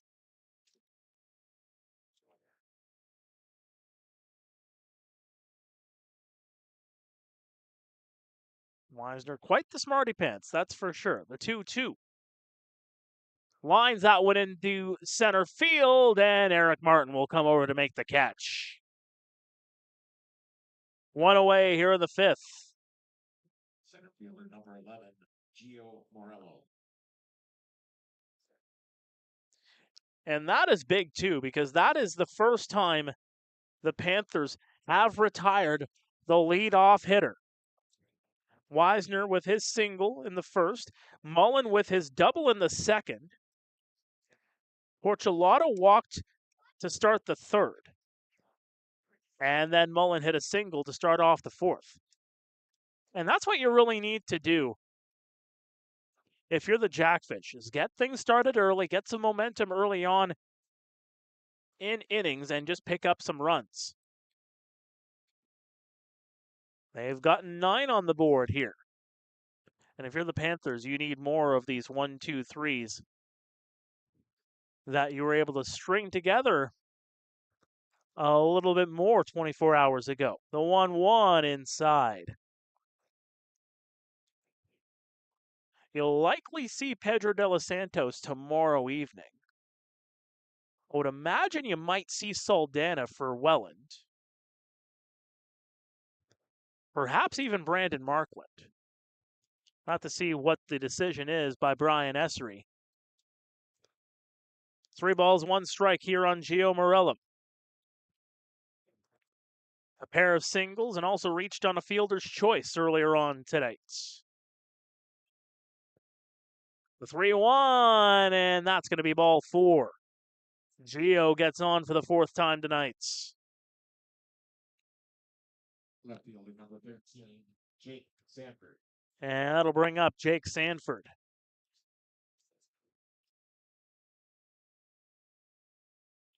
Don't want to give him too many opportunities. He would love to get a base hit here to continue the roll. Puts that one into left center, and Misa will come over to make the catch. Good positioning there from Nolan Misa. Didn't have to move over too much to make that grab. Next number 34, Robert Mullen. And another thing that the Panthers need, you don't want these lengthy at-bats. That one there is just one pitch 1 out. If you can get more of those and not burn out your bullpen arms, it'll set you up for the rest of the series. That one moves upstairs. In last night's game,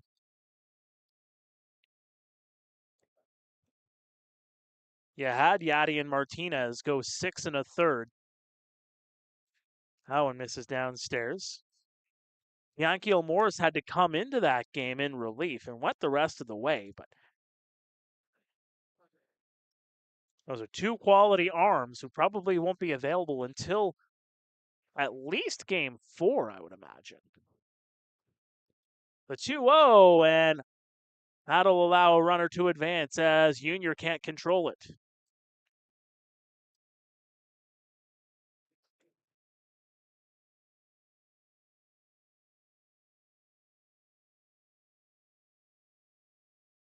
So call that on the wild pitch.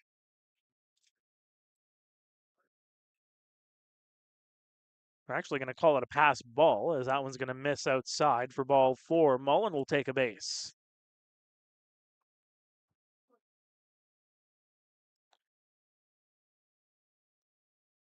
And that'll set up Mateo Porcelato. Hit a ground rule double in the last inning.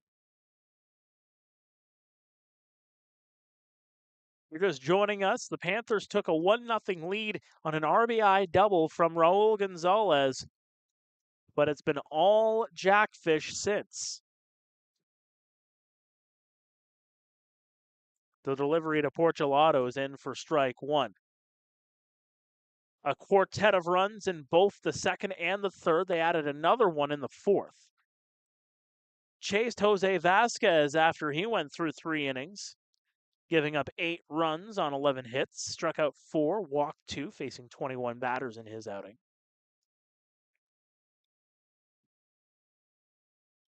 The 0-1. Good job there as Junior scoops it up. And he's just going to have a word here with Jake Ray, the youngster. And this right here, just trying to discuss strategy, trying to figure out not only how to pitch to the batter, but just trying to figure out strengths and weaknesses. You know, Jake Ray hasn't pitched to Junior all that much, if at all, other than maybe some bullpen sessions. I believe Junior was the catcher in that one game against Brantford. Yes, he was. So he had that 1 3-inning outing from Ray to kind of work with, to kind of see what kind of stuff he does bring to the table.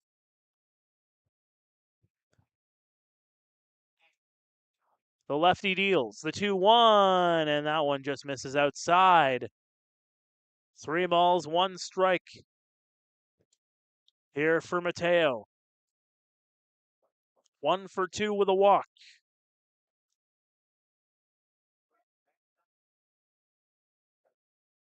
Looking to get set with runners on first and second. The delivery, and that is strike number 2. Porcelato thought that he had it, and he just chuckles it off. He's going to step back here in the batter's box. The fans got a bit of a chuckle out of that one as well. So the count is full with 2 away. Mullen on first, Gio on second. They both take off on the pitch, and that'll be fouled off.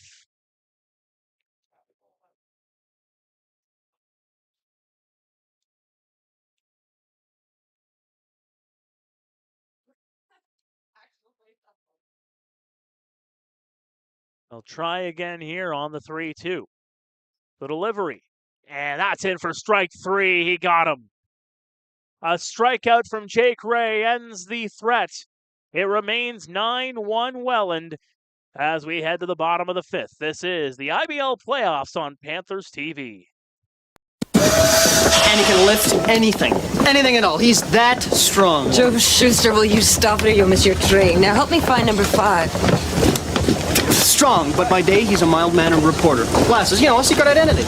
Honestly, you Canadian kids. He'd be in this cape. A what? A cape, wearing these blue tights. A hero in tights, really. Here it is.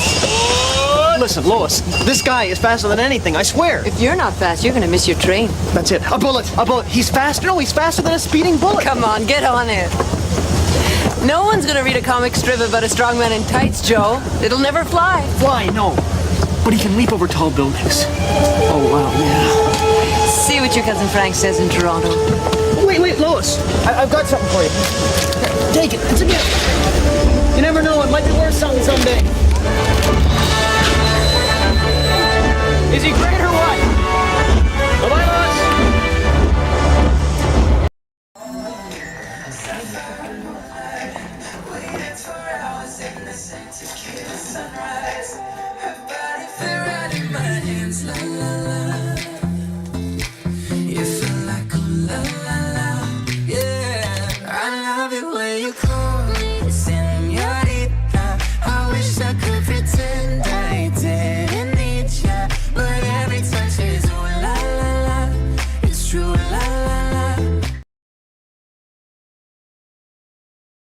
Welcome back to the IBL playoffs here on Panthers TV. It is game 2 of this best-of-5 series. Kitchener taking game number 1, 3-2 in 10 innings 24 hours ago, but it's been a different story here at Jack Couch. 9-1.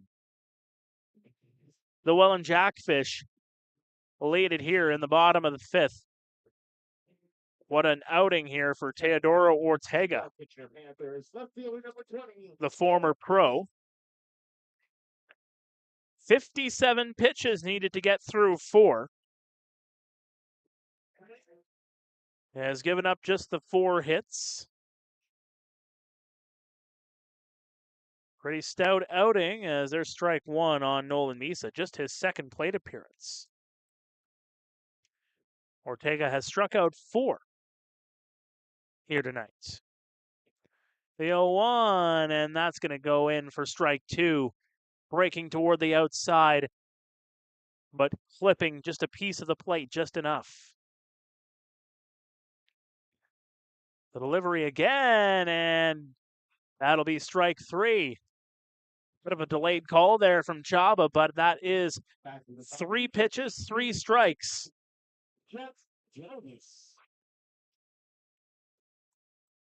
And that'll bring things back to the top of the order. Jet Gervais will get his 3rd plate appearance.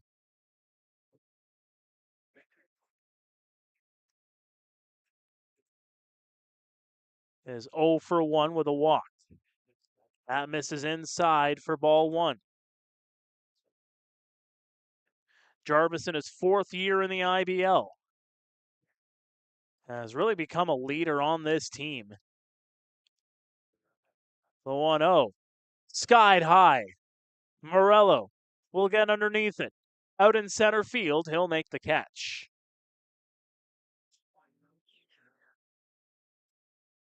So a pair of pop flies from Jet.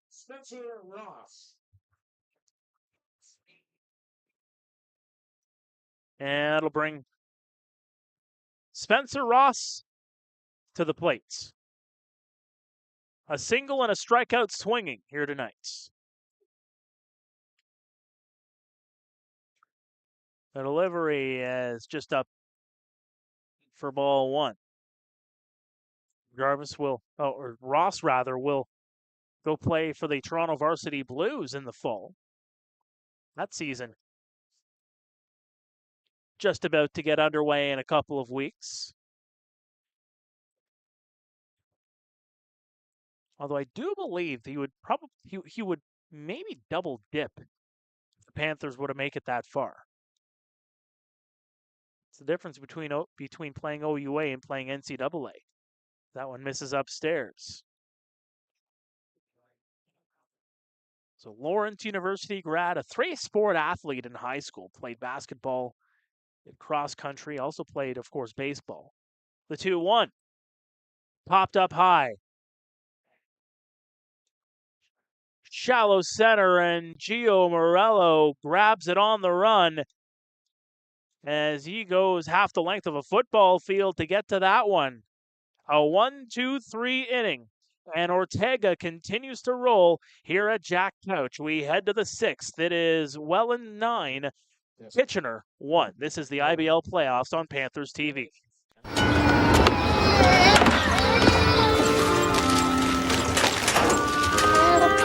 Viens, Abby. Viens nous aider. Téléphone! Yeah, but you told me that. Okay.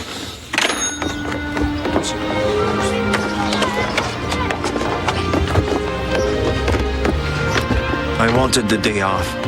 I knew they wouldn't leave me alone. But I couldn't let the guys down.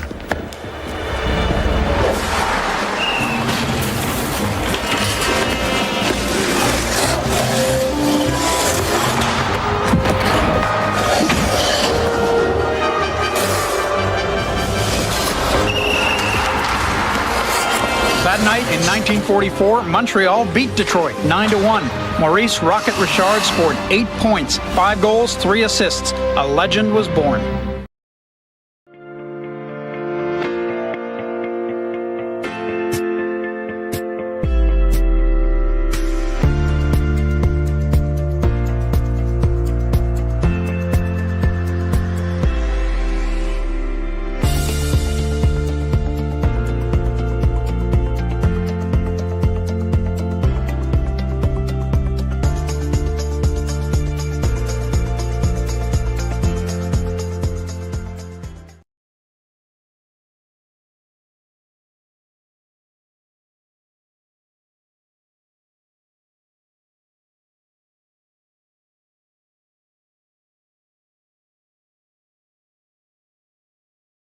Welcome back to the IBL playoffs here on Panthers TV. Temperatures kind of dipped down a little bit. Partly cloudy, darkened sky.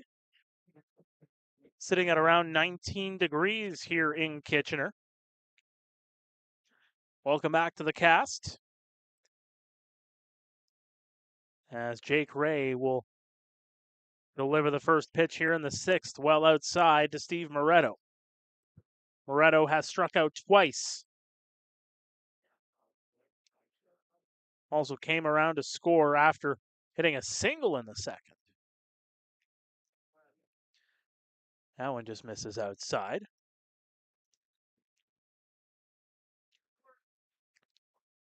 If the scoreline holds, we will be tied at 1 game apiece going into Game 3 tomorrow at 6:05 in Welland.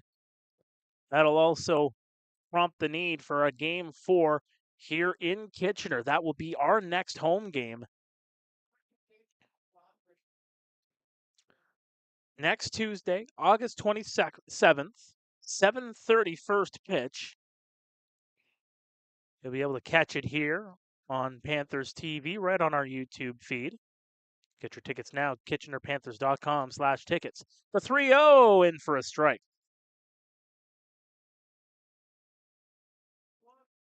Of course, if there is no need for that Game 4, would mean that the Panthers have swept the series. And that ticket would be able to be used in the next round as Steve Moretto will take a walk. Still a lot of ball to play here.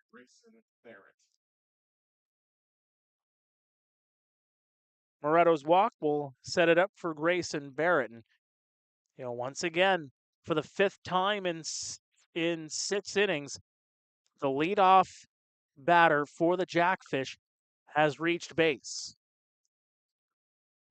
So just continuing that trend of getting guys on and getting guys around. They haven't really used the long ball all that much, which is interesting to point out, considering that the Welland Jackfish have hit 17 home runs against the Kitchener Panthers this season. 17! The delivery downstairs. By contrast, Brantford this year, 13 home runs as a team throughout the league.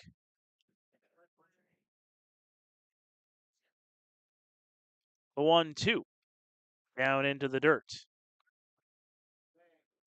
Welland leading the IBL this season with 55 home runs. Kitchener was second with 43, followed by Toronto with 41.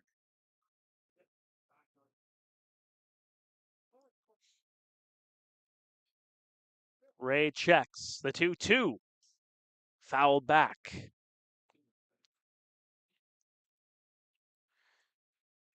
And it is to that 7-8-9 spot where I had mentioned already in a game back on July 28th.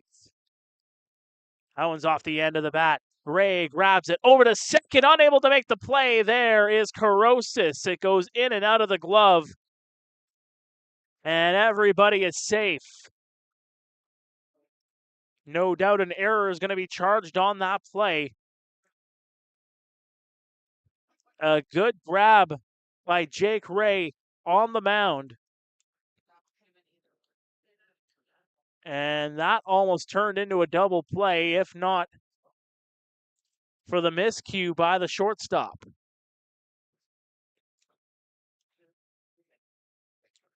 Although they're going to charge the error to Jake Ray.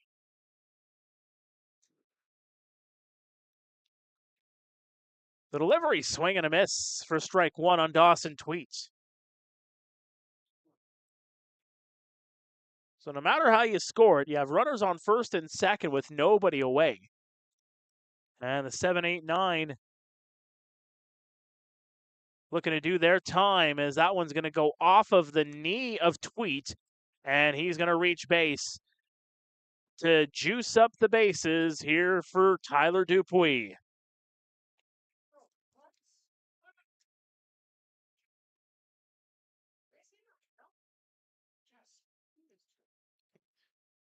So Tweet was hit by a pitch. Shortstop number 6, Tyler Dupuis. And that'll put Tyler Dupuis in the box. The batter's box, not the penalty box like they have in the auditorium and behind us. The delivery well outside. Yes, hockey season just around the corner. Training camps for the OHL starting up next week.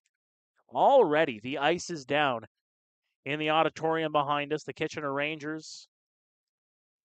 There's a swing and a miss. They might have a rough season. I know for folks in Welland, soaking up the success here of the Welland Jackfish because the Niagara Ice Dogs, yes, they've been having their share of struggles. But I will say, as somebody that watches the OHL very closely, the Ice Dogs seem to be finding their way back on the upswing again. A number of their top prospects signing and reporting over the last couple of seasons. It's a slow process when you're trying to work from the bottom. The 2-1 ran across for a strike.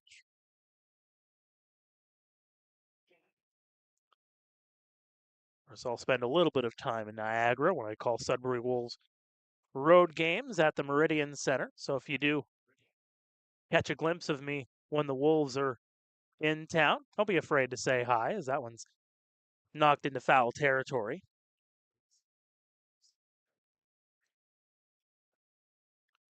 Things have really quieted down.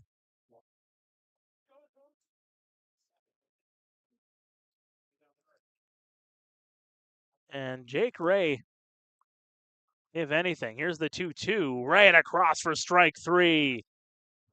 Tyler Dupuis goes down.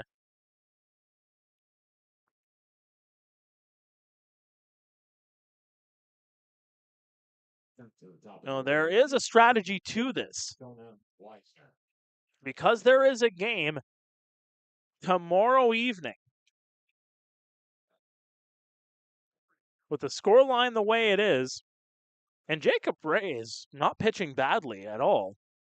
He's actually not doing too badly here against the Fish. I would imagine, if anything, try to stretch out Ray as much as possible in this game and save some of your arms for tomorrow.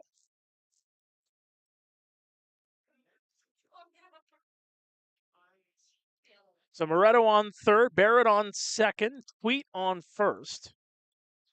Jonah Weisner with 3 hits. Holds off on that one for strike one.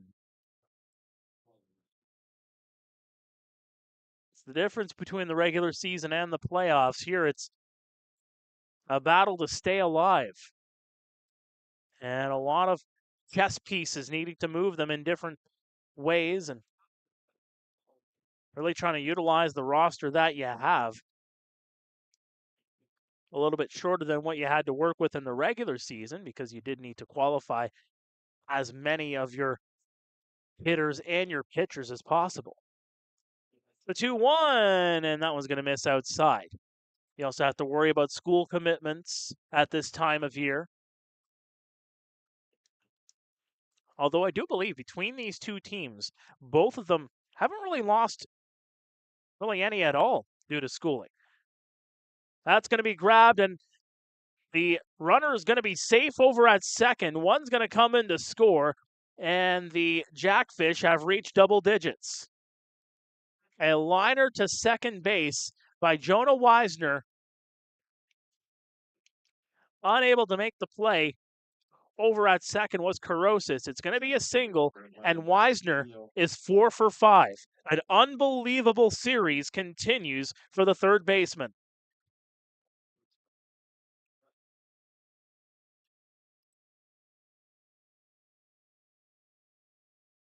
So everybody's safe, everybody advances, still the one out for Gio Morello. Cued off the bat toward the Jackfish side.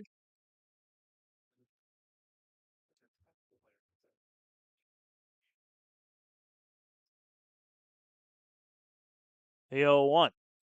Grabbed there by Ray. Doesn't know where to go. He's going to throw it over to first, and he'll get the runner to retire Morello. But a lot of guessing there by Jake Ray.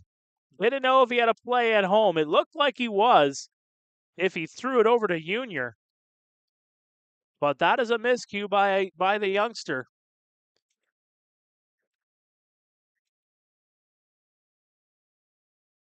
And Grayson Barrett will come in to score to make it 11-1. Grab there by Ray. He mishandles it. Throw over to first. And no, it's going to be mishandled. It goes under the glove. 2 more runs coming to score. And the Jackfish add even more to their total.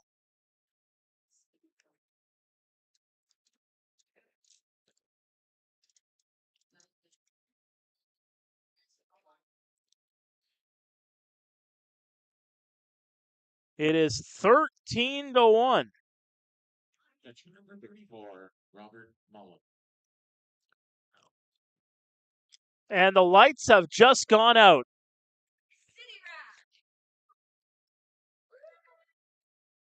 How apropos here in Kitchener.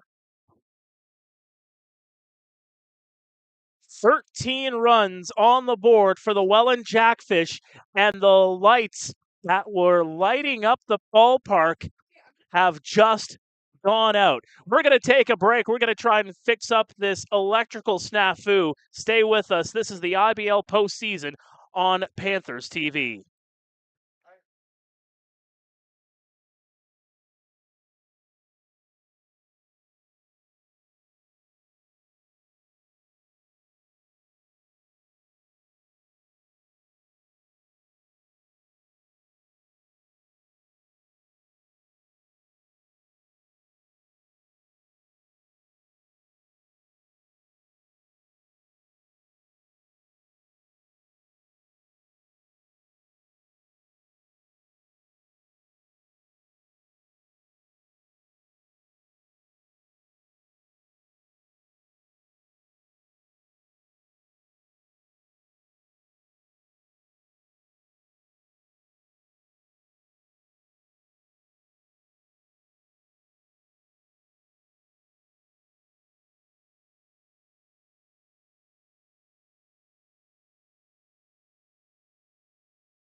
Well, welcome back to Jack Couch Park, a darkened Jack Couch Park. It is 13-1 Jackfish, as you see on the scoreboard. Mark Pare here in the broadcast booth. They are working on the power here in the stadium, but as you can see there, the scoreboard you can see out in the distance is still on. That still has power. It's the lights that were lighting up the ballpark that blown out all of a sudden, and here we are in a suspension here in Game 2 of this best-of-5 series.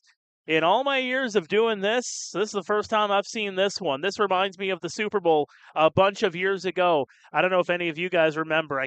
I believe the Colts were playing in that one. The power just went completely out. No, it was the Seahawks that were in that one. And there was a bit of a delay. They finally got the lights back on. Everything was all right. Both teams right now just retreating to their respective dugouts. And again, seeing is believing, folks. Unbelievable. How do you like that one? Now while we're at it, while we're in the suspension, we still have power here in the booth, which is mind-boggling to me. I believe the lights are on a bit of a different switcher, so that's going to explain why the lights are out. But taking a look around the IBL, still 7-0 Guelph over Chatham-Kent, that one in the bottom of the 6th at Hastings Stadium. Elsewhere in London, the Majors with a 3-2 lead on the Hamilton Cardinals, that one in the top half of the 6th. So they're going to do a few draws here. It is Fan Appreciation Night. A number of Kitchener Panther swag up for grabs in these raffles.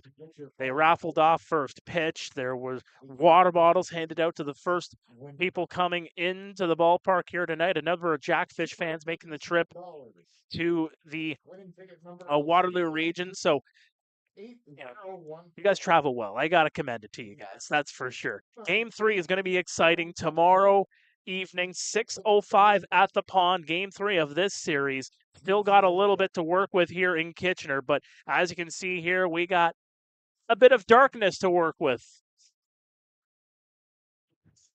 Into the night sky, the fireflies are out as well.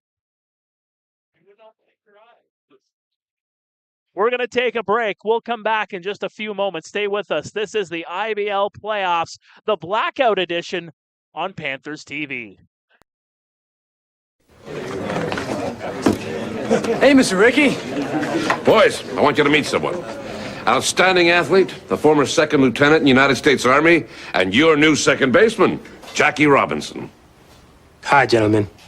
Et maintenant va tomber voyou. And now batting for the Royals, le deuxième but, the second baseman, Jackie Robinson.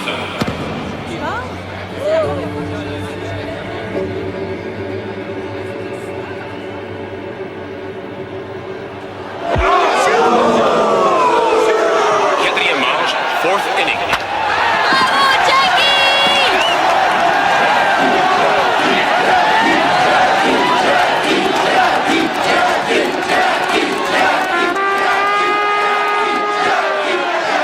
Record numbers of cheering Montrealers helped Jackie Robinson break baseball's color bar that year. He never forgot the city that launched his journey to baseball's Hall of Fame.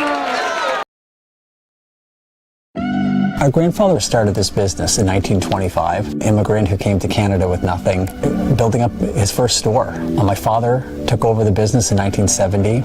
After he retired, my brother and I expanded it to additional markets. We have memories of being kids playing in the Teppermans of 1975 and 1976. We are so much more than that today, and we are still fundamentally exactly the same thing. This is more than just retail. At Teppermans, our values are a commitment to people, our team, our customers, commitment to environmental sustainability. But the heart of our business is family. The furniture in your home really does form and define your experiences and your memories. The things we sell makes a house a home. Those are the moments that bring people together. It's about honoring the old school values of Nate Tepperman and Bill Tepperman, and really looking to inspiring the future generations of our customers.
Welcome back inside Jack Couch Park. The lights are starting to get there.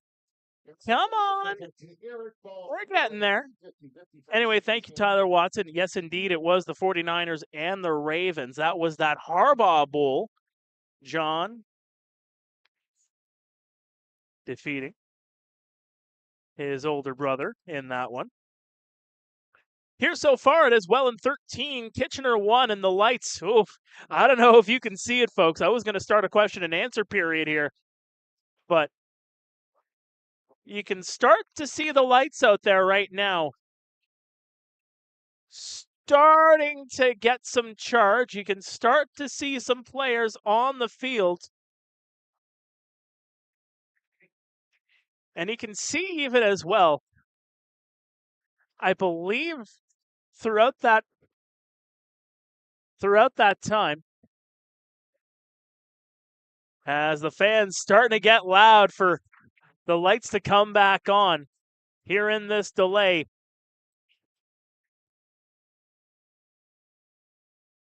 A lot of the Caribbean players, the Robert Mullen, looks like Raul's there. They're not speaking English, I can tell you that much right now. As you can see, the lights starting to come on. As you can see, the field starting to be illuminated here yet again. I believe the lights are on a bit of a timer. Although we've had games here many nights over the years, and they have gone late many a times. Never once did we have the timer. Actually, time the lights out. And for the field to be shrouded in darkness in just the snap of a finger. Now, how does that delay play into how the rest of this game goes? Yes, it's a 13-1 game. That gives a little bit more of a rest for Teodoro Ortega here in the top half of the sixth. If you're just joining us, the Panthers getting a 1-0 lead, but all the Jackfish have been piling it on here. 4 runs in both the second and the third. They got a run in the fourth, and they are 4 runs and counting here in the sixth with 2 away. Robert Mullen will be the 8th batter of this inning whenever the lights get back to its former luster. Jake Ray still on the hill here for Kitchener, the youngster from the Waterloo Tigers organization. And the fans have really started to clear out from that darkness. Remember that episode of How I Met Your Mother where they said Canadians are afraid of the dark?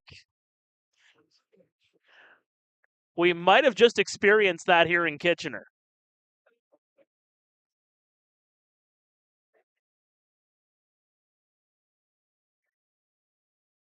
Hey, in a 13-1 ball game, I got to provide a little bit of levity here in the broadcast booth.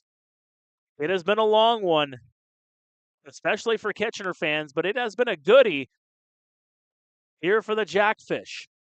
An unlucky 13 runs on the board against the Panthers. And Mullen will put that one off the end of the bat, foul.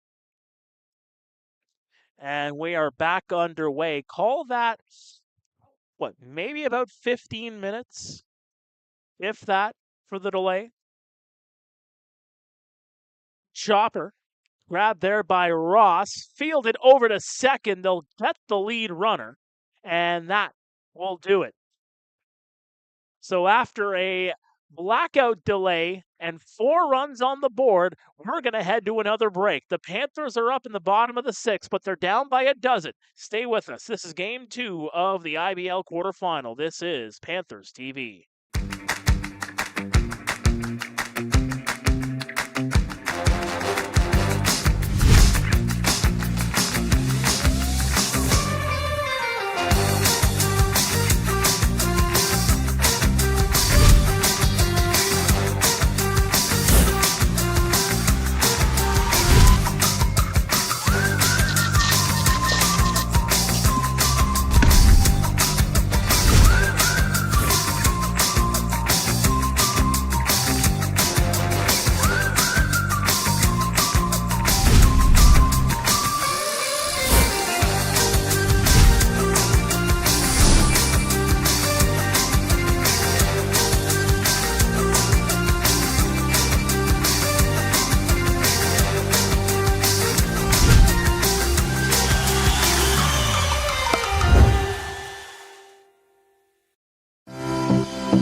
At Heathwood Homes, tradition means a lot. Their reputation for quality, service, and customer care are all part of Heathwood's tradition. And that has made them the most successful new home builder.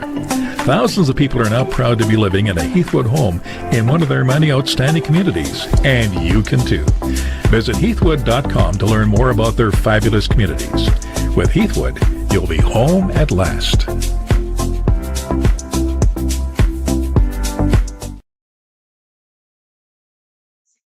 Welcome back to the IBL playoffs on Panthers TV. A whole lot has happened in the last half an hour or so as we head to the bottom of the 6th. It is the Jackfish 13 and the Panthers 1. Raul Gonzalez will lead things off here for the Panthers, trying to climb back into it against Teodoro Ortega, who's had himself a fine outing. He's only given up 4 hits in 5 innings of work. He's gotten 5 Ks and has gotten a lot of defense behind him too. As there's strike 1. Panthers with just 1 base runner since the end of the 3rd. The delivery, that's off the end of the bats.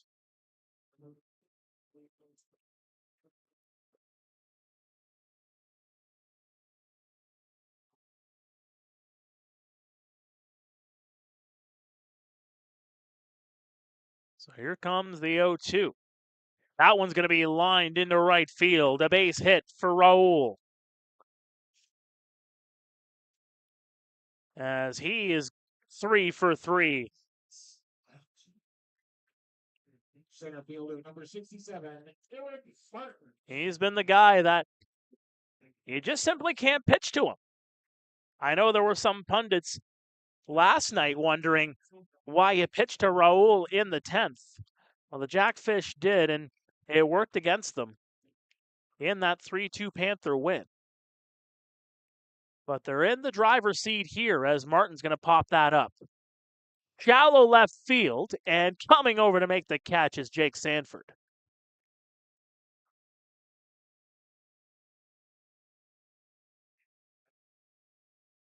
So just the first out here in the 6th. The leadoff runner gets aboard, and Nick Parsons. Nick Parsons.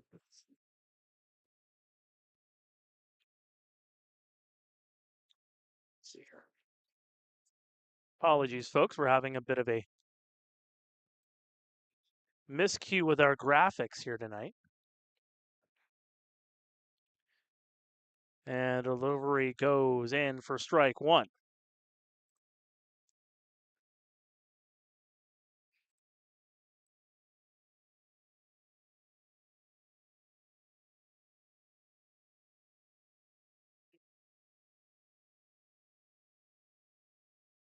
Ortega with the delivery.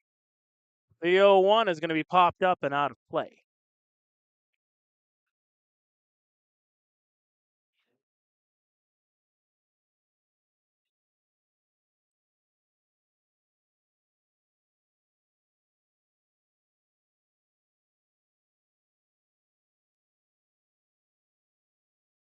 So 0-2 counts here on Parsons. Again, has had himself quite the struggle.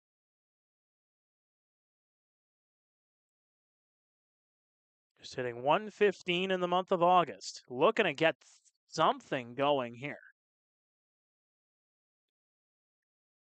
The 1-2. That one's going to get by Ortega. Fielded by Tweet. Over for 1, over for 2, and that will end the inning on a great double play turn there by Dawson Tweet. It remains 13-1 Welland as we head to the 7th here at Jack Couch. Stay with us. This is the IBL playoffs on Panthers TV. Oh, when it comes time to muck a mammoth meal, just dial up Domino's to rally a rip up the road and drop off a pair of piping pies. Canada's top pie. Everything about these beauties is top shelf from Z to AA. Domino's. Just send it, bud. It's a new season of baseball, and with that comes new merchandise in the Jack Couch Park merchandise tent and online store. Make sure to check out our huge selection of new wearables to cheer on your team. We have replica jerseys, jackets, pullovers, hats, scarves, and blankets for those chilly evening games. Our shops have all different sizes to choose from, and we will try our best to fit you with Panthers authorized gear. Make sure to check us out at our merchandise tent at the front gate when you enter into the park, or visit our shop online at KitchenerPanthers.com and click on Shop. We want our fans to wear our gear proud and loud and cheer on your Panthers.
Welcome back to Panthers TV. Mark Pare here in the broadcast booth with you. New pitcher coming into the ball game. That one's going to go in for strike one. Nathan Laird taking the hill here for Jake Ray. Fourth pitcher into the ball game here for Kitchener. So it's an 0-1 count here on Mateo Porcelato. And he's going to take that one on the keister and go over to first base with the free pass.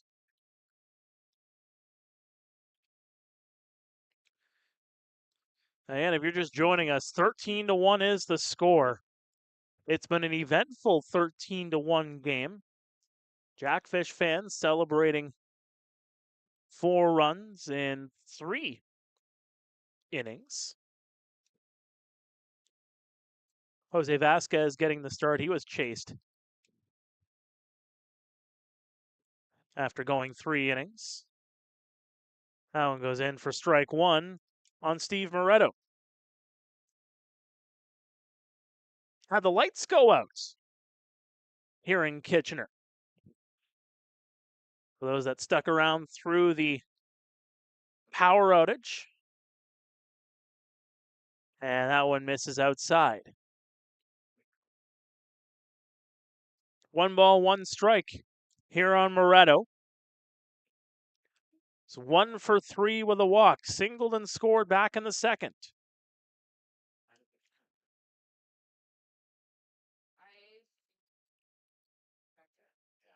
The delivery, that one, going to be called a ball.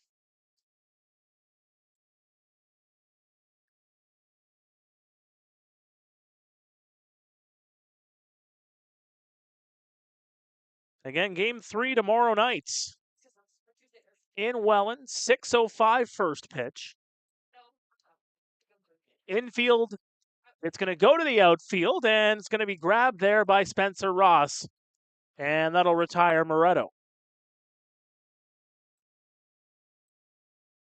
So one away for Grayson Barrett. That's made hitter number 24, Grayson Barrett. Who reached on an error charged to the pitcher his last time up in the 6th.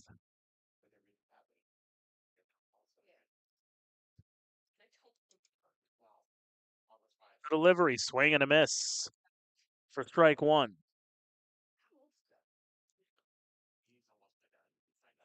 Nathan Laird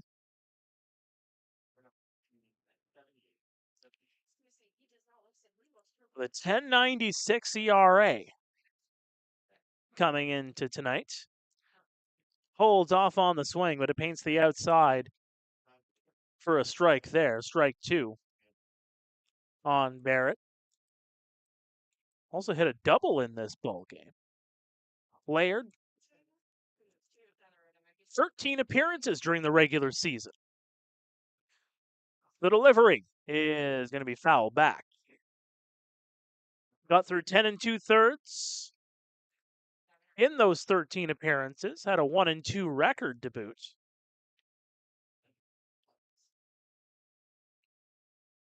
It's been a guy that's been coming in later and later into ball games.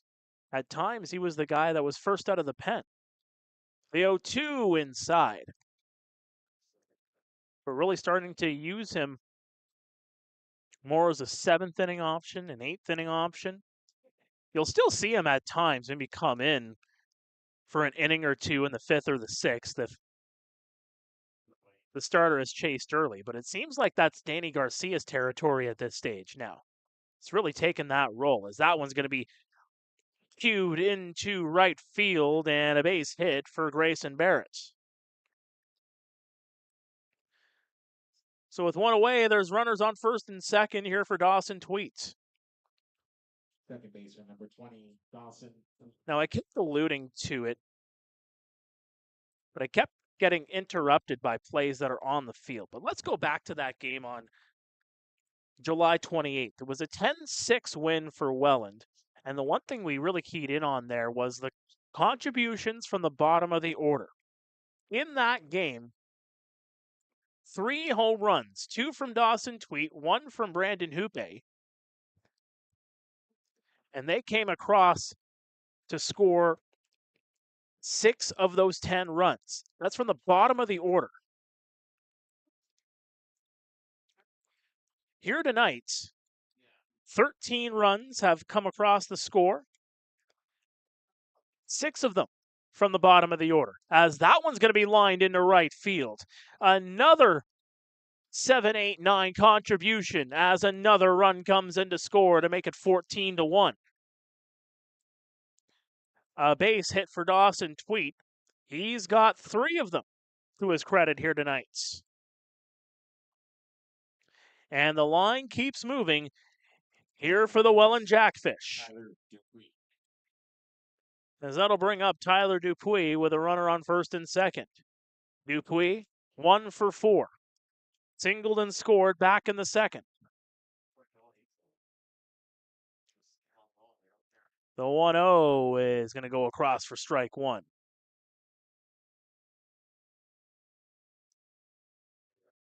PD6, as he is affectionately called in the Rose City. Swings, got a bit of a piece of it there.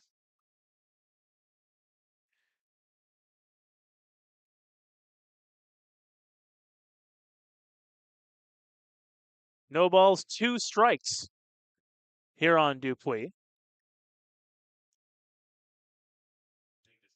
The delivery from Laird, swing and a miss. He got him. Strike 3, 2 away here in the 7th. 1 out from stretch time. But things go back to the top of the order, who have been feasting on Panthers pitching here tonight. No one more than this man here, Jonah Wisner, the third baseman.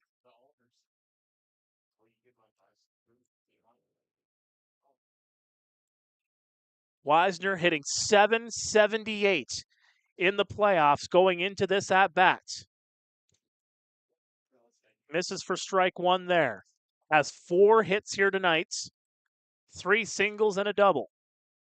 The delivery, swing and a miss. No balls, 2 strikes here on Wisner.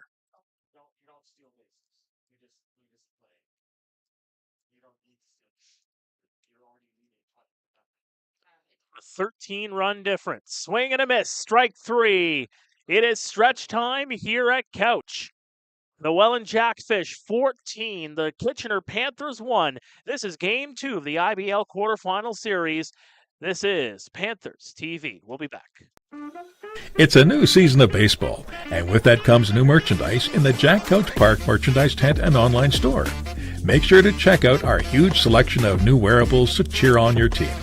We have replica jerseys, jackets, pullovers, hats, scarves, and blankets for those chilly evening games. Our shops have all different sizes to choose from, and we will try our best to fit you with Panthers authorized gear. Make sure to check us out at our merchandise tent at the front gate when you enter into the park, or visit our shop online at KitchenerPanthers.com and click on Shop. We want our fans to wear our gear proud and loud and cheer on your Panthers.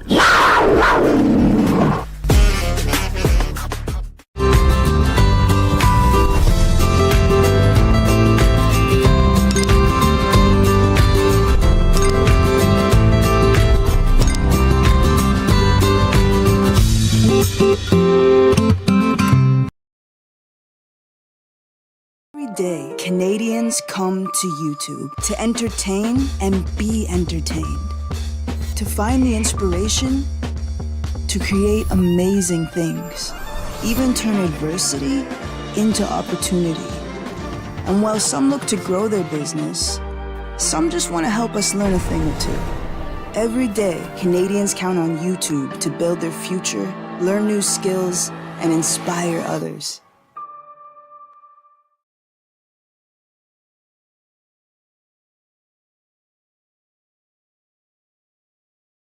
Welcome back to Game 2 of the IBL quarterfinals. Mark Pare here at Jack Couch Park in Kitchener.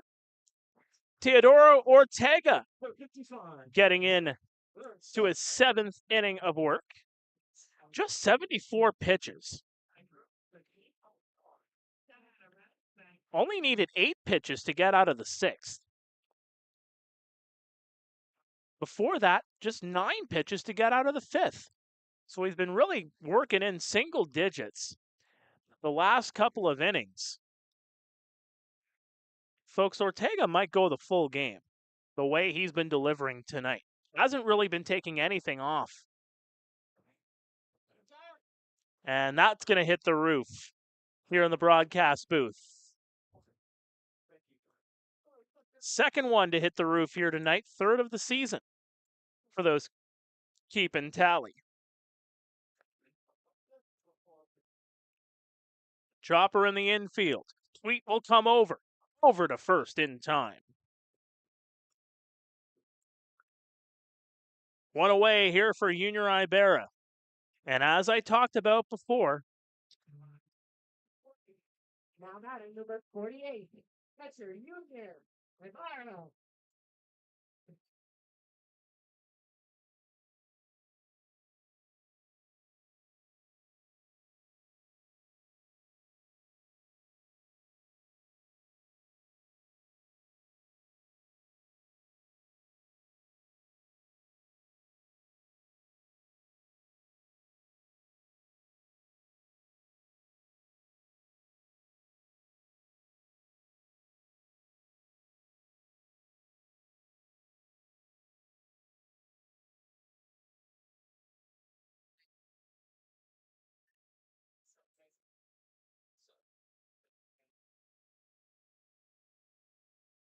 Junior.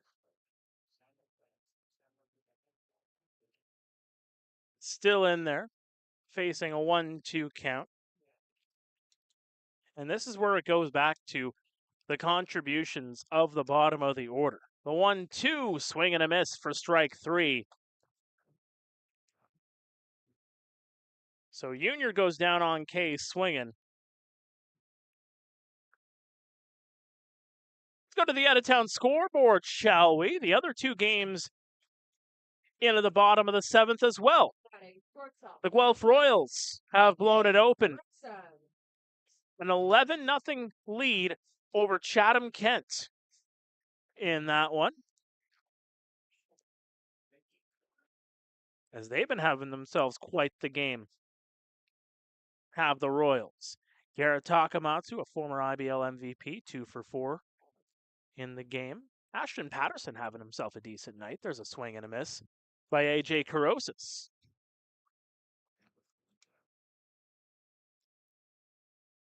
The other game happening tonight, London 3, Hamilton 2 in the bottom of the 7th.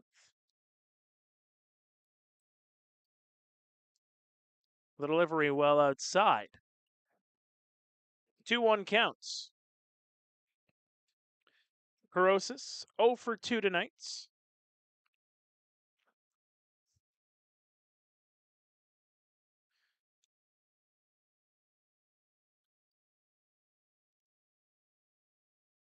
That one's going to miss. 3-1 count.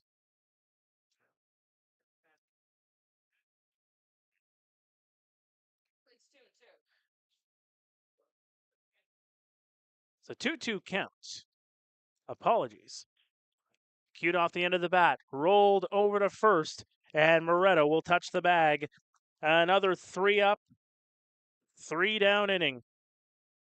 Ortega gets through 7. It remains 14-1 Welland as we head to the 8th. This is Panthers TV in the IBL playoffs.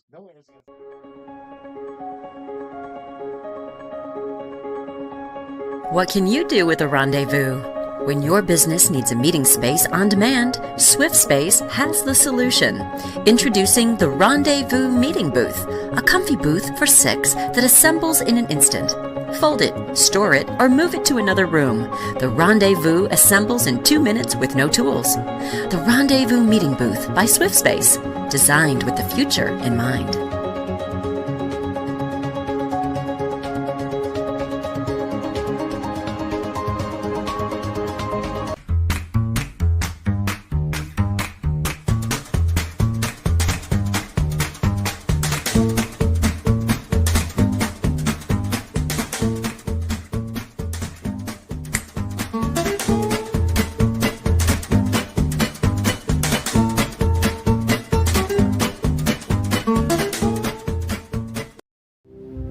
Just a starting line, for the true self blooms only when we find our purpose. What makes us tick? Below the surface. Our reason why is united, undivided, seeking understanding. My why is diversity and unity, a safe space in my community. It's a million faces in a mirror, and everyone belongs. Find your why for a better us.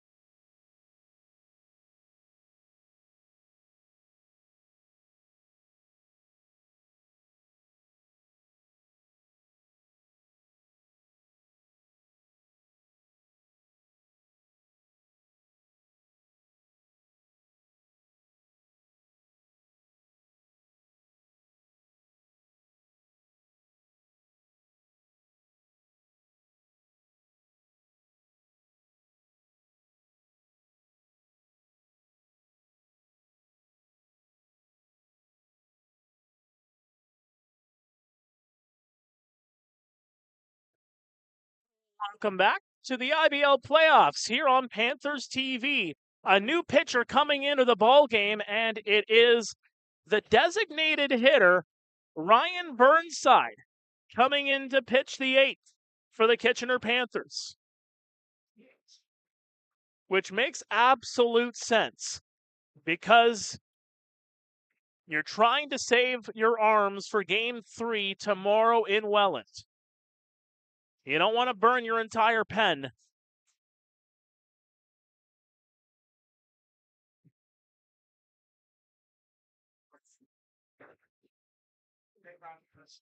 And he's done well in his appearances, has Mr. Burnside.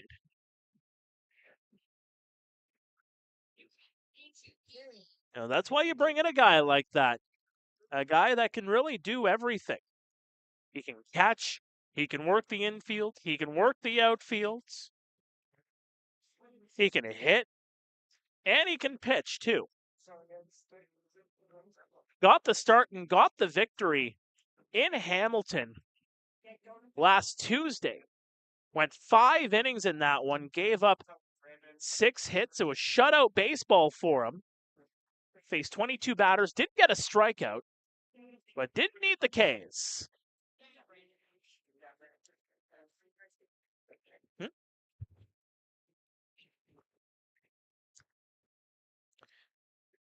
And we're going to lead things off with a pinch hitter. Brandon Hoope will come in for Gio Morello.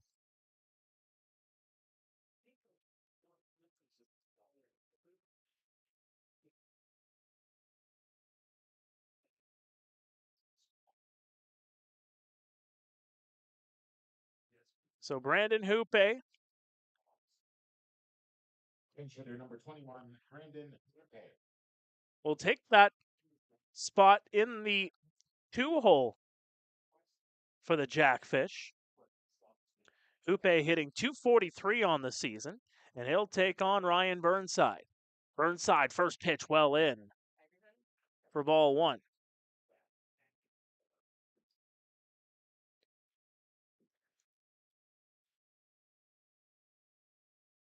A game that, we talked about it, that's going to be popped up. It'll go out of play.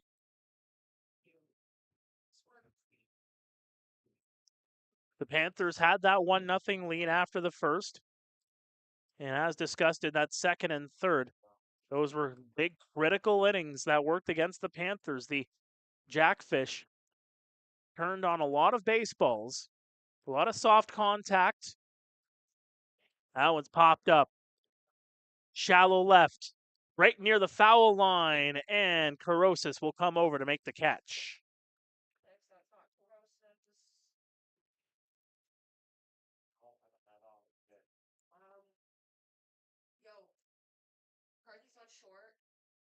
So there are some defensive assignments. People in the booth here scrambling a little bit as we weren't informed of it. Trying to keep an eye on the play and trying to keep an eye on who's coming in and out throughout the commercial breaks. So Jake Sanford will step in the meantime.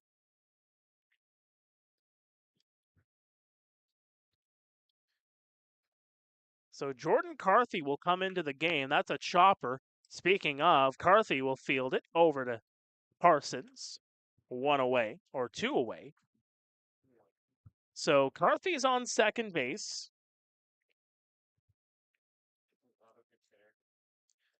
We can't tell you who's at short.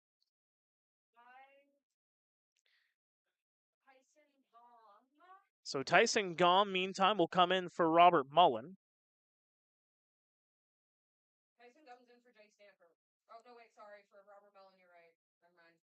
Ignore me.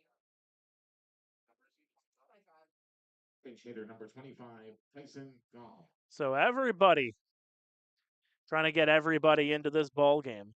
We don't actually have a number 6 on our scorecards for the Kitchener Panthers.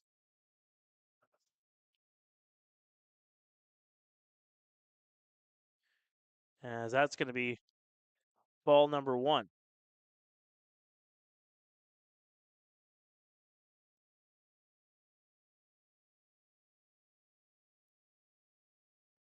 AJ Carosis moves over to third, so no more Raul Gonzalez here tonight. He'll take the rest of the night off.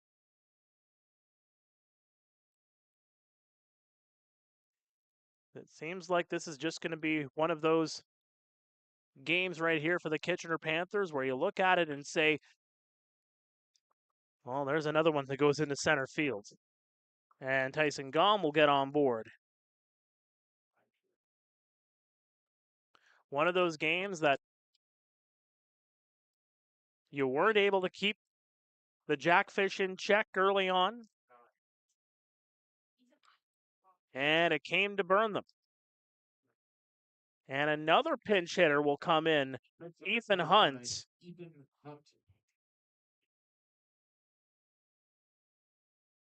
Who did start in yesterday's game. He was the left fielder of game 1.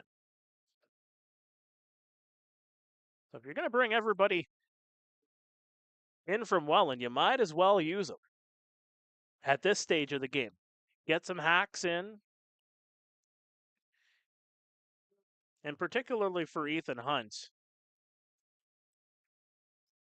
You know, he was part of that game 1 effort where the Jackfish just weren't able to get much rolling for them. So here it's, you know what? The momentum's in your favor. That one's downstairs. The momentum's in your favor. Get everybody in. Get everybody a few whacks. If they can make some contact and get on base, it starts to generate the juices a little bit, starts to generate some of that momentum, and you can carry the entire bench into game 3, not just your 1 through 9.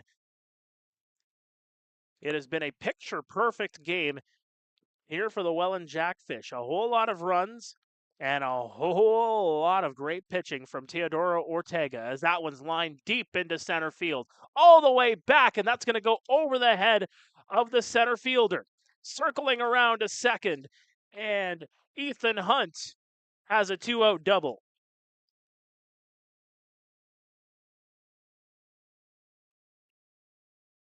First baseman number 15, Steve Morello. So runners on second and third here with 2 away. Liam McTagg is in at center field. He takes over for Eric Martin. Off the end of the bat, infield. Grab there, inning over. We head to the bottom of the 8th. 14-1 Welland. This game continues to roll on. The Jackfish looking to tie the series. This is the IBL playoffs on Panthers TV. When you're looking for a baseball or softball cleat, the first thing you need to know is what sport do you play, softball or baseball? For softball, there are 3 kinds of cleats that are good for you. The turf cleat, the rubber cleat, or the TPU cleat, which is known as hard plastic. The turf cleat is made for hard surfaces, synthetic, and gives you the feel of a running shoe. The rubber cleat is a softer spike and is made for beginners to mid-level players. The TPU cleat is a harder spike, gives you better performance and more stability while running the bases. When we look at baseball cleats, the 3 same apply: the turf cleat, the rubber cleat, and the TPU cleat. For turf cleat, it is also available for coaches. Then we add the metal cleat. The metal cleat is used for bantam players and up, and elite players as well.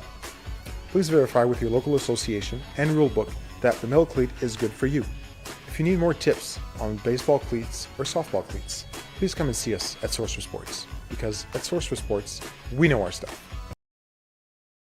Time apart from those we live with helps us recharge and strengthens our relationships. This is also important for people in family home. It's very nice and calming, and you know, it's a welcoming place, and I'm always welcome to come and visit. I find it really nurtures my soul. Like there's, you know, you meet Rico and he's a very generous spirit. It keeps the world magical for me.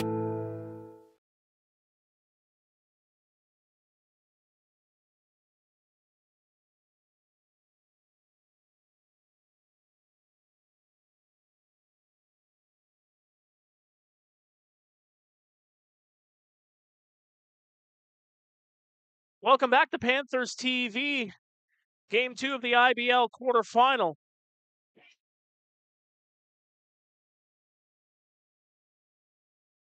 And just when I said that Teodoro Ortega could go the full length of this ball game, Scott Gillespie will come in here for the Welland Jackfish. So Scott Gillespie will take over after Ortega goes 7 full innings. What an outing for him. 6 strikeouts, gives up just 5 hits, 1 earned run, and a walk. 86 pitches, 63 of them going for strikes. Left fielder number 20, Nolan Misa.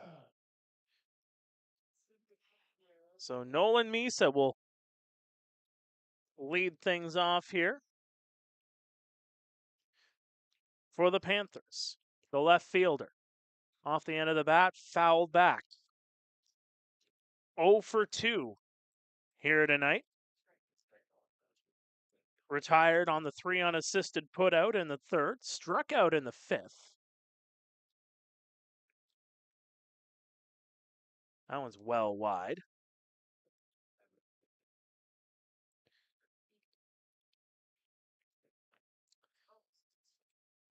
So unless the improbable happens in this game, we will have a game 4 guaranteed after tonight's ball game, as that one's fouled back again.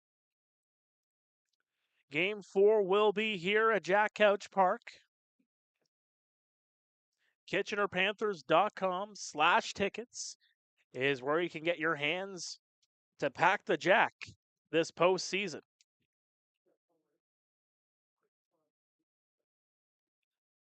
The 1-2 to Misa. Lined into right field, and that's going to drop. That's a foul ball. And I mean just foul. One thing I haven't even mentioned in this game is a bit of a different look here for the Panthers tonight. Not too sure the reason for it. Maybe trying to take those away vibes here at home after the win 24 hours ago, but wearing their home tops and their away bottoms for their jerseys here tonight. Usually you see the full cream makeup. And you have the black on the road. But you're going the light and the dark mixed up. Swing and a miss. And after all of that, Misa will strike out swinging. Back to the top of the order, right fielder number 23, Jet Gervais. And this will bring up Jet Gervais to take on Scott Gillespie.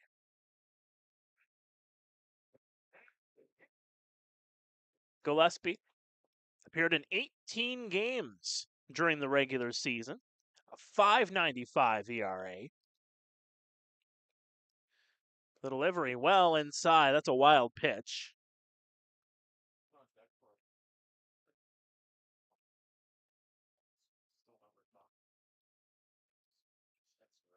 Gillespie this season appeared in 3 games against the Panthers. He has been absolutely deadly against the Panthers this season. Chopper down the line, foul.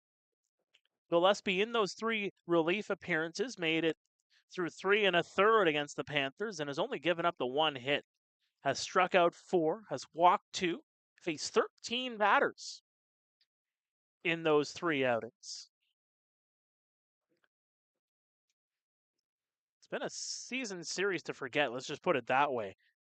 Minus that 1 Kitchener win on August the 4th, Welland putting up double-digit totals in all 4 of the other games, as they have here tonight.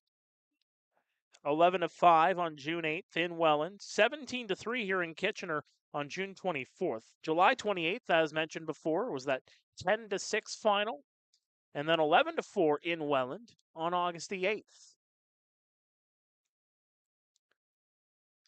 The delivery, that one misses outside, and Jet Gervais will take a base. And that'll bring up Spencer Ross, who moved on over to shortstop.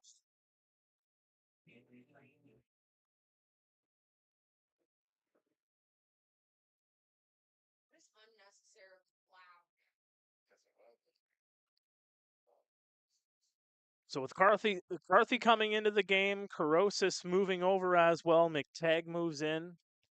The runner's going to go into second base, and Jet Gervais will get in there safely. So Gonzalez came out of the ball game on those defensive substitutions. So Jordan Carthy is on deck here, batting in Gonzalez's spot.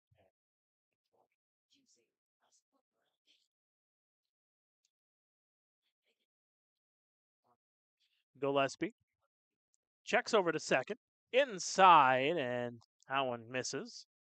1 ball, 1 strike.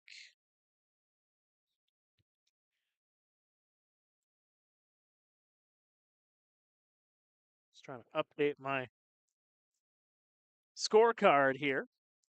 Carthy will bat in this game unless they turn 2. Although you're not really going to be able to with the runner on second. They take away the double play opportunity with Gervais stealing second base.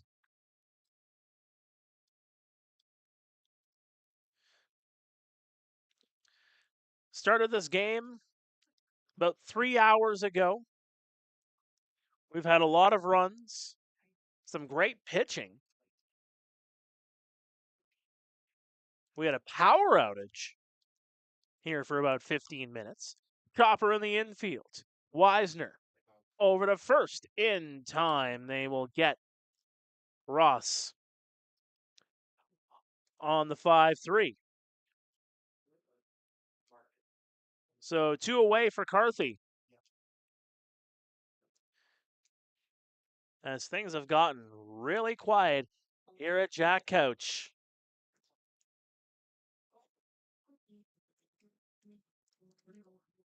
Yeah, you don't really like to see blowouts unless you're on the right side of it. But it does tend to stretch the game along. The 1-2. Although you do get some exciting moments. Or some moments you wouldn't see in a closer ball game. Some strategy involved too.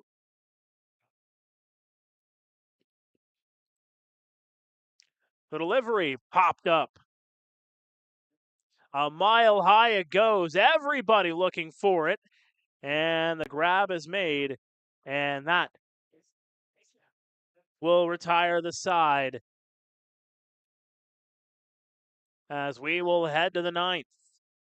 The Welland Jackfish looking to tie the series. This is the IBL playoffs on Panthers TV.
Time apart from those we live with helps us recharge and strengthens our relationships. This is also important for people in family home. It's very nice and calming, and I know it's a welcoming place, and I'm always welcome to come and visit. I find it really nurtures my soul. Like there's, you meet Rico and he has a very generous spirit. It keeps the world magical for me.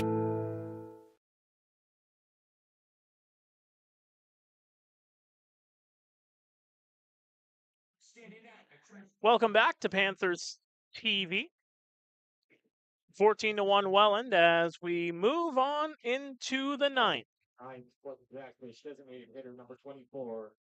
Apologies, I haven't been able to keep up to all the chatter in the chat room. A whole lot of chatter. Chat amongst yourselves for the rest of this one.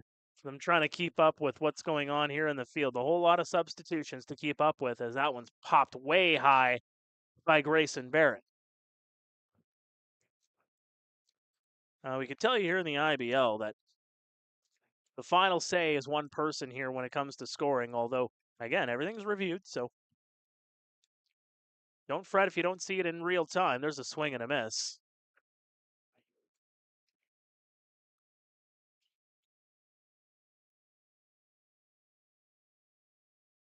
Although we do pretty much act like a team up here and help each other out as much as we can. But some talented volunteers here at Jack Couch, some talented volunteers all throughout the IBL. Do our very best to bring these games to you, whether it's on YouTube. Many teams have their games aired on Rogers TV. We, of course, have our games also simulcasted on the FM dial on 98.5 CKWR. Had that all Thursday home games this past year, as Grayson Barrett will strike out.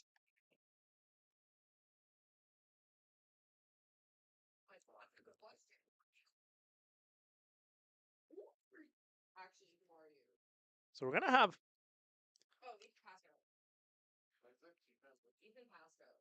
a strikeout there to begin the ninth, and Ethan Pasco will come into the game here for Dawson Tweets. So the utilization of the bench continues for both teams.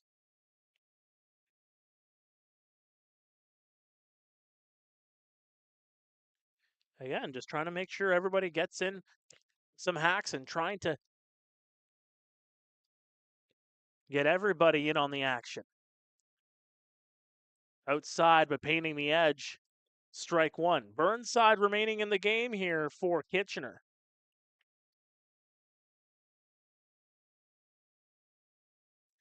Chopper. Burnside fields it. Over to first. That's a 1-3 putout. 2 away. And another pinch hitter will come in here. That is number 37, Caleb Feuerstake.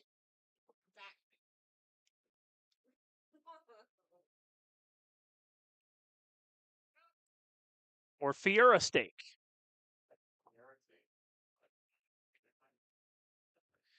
Pinch hitter number 37, Caleb Feuerstake. So Feuerstake will pinch hit here for Tyler Dupuis. And if you're adding it up, that's 1, 2, 3, 4, 5 pinch hitters for the Welland Jackfish in the last couple of innings as Brian Essery really turning to his bench here in the late stages.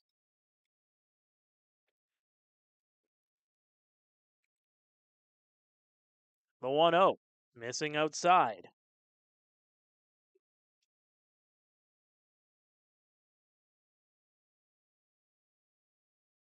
As I feverishly update my score sheet here inside the broadcast booth, that one's going to paint for strike number 1. So Feuerstake from Waterdown in his 3rd IBL season. That one's going to hit the outside edge for a strike. Played some time in the Puerto Rican Winter League. Former player for Trois Rivières. That one misses at the knees. Full count here on Feuerstake. Also went to McPherson College, Mineral Area College, Southeast Missouri State University as well. It's been all around the North American baseball scene. as he fouls that one off.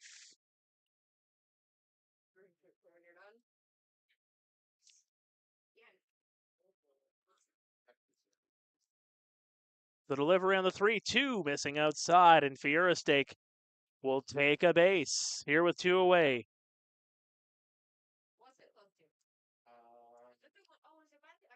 Between the blowout and the blackout, the fans have really cleared up.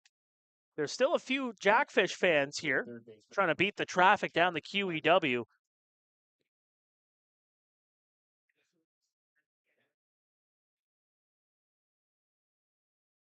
I will imagine the pond will be a bumpin' tomorrow evening for game number 3 of this best-of-5 series. Chopper. Wisner will not be retired. He reaches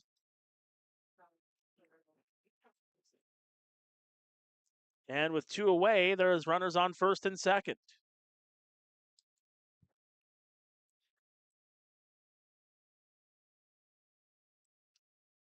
We'll wait for what the official call is there.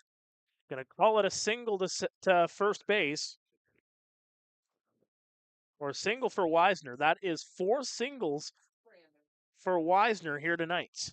And Brandon Hoope will step back in here for the Jackfish. That's strike 1. Center fielder, number 21, Brandon Hoope.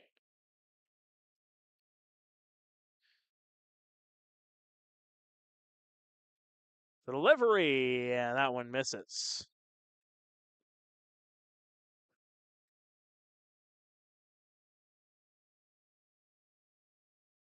Rather, they're going to call that strike 2. Burnside gets set. Runners on first and second. Popped up high. Deep to left field. All the way back. And that's going to be caught by Liam McTagg. And that will end the inning. To the bottom of the 9th we go. Can Kitchener pull off the improbable? Down by 13 runs here in the bottom of the 9th. Coming up next, it is Game 2 of the IBL playoffs here on Panthers TV.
Hi, I'm Gert, and this is my brother Bert. Hi, we're here to help you stay alert and stay safe. Some people that seem nice at first may be real bad news. How do you get to Albany Avenue? What should you do if someone stops to talk or ask directions? 2 blocks that way and turn right. If a stranger stops to talk, always keep your distance. And never ever go anywhere with a stranger. Stay alert! Stay safe!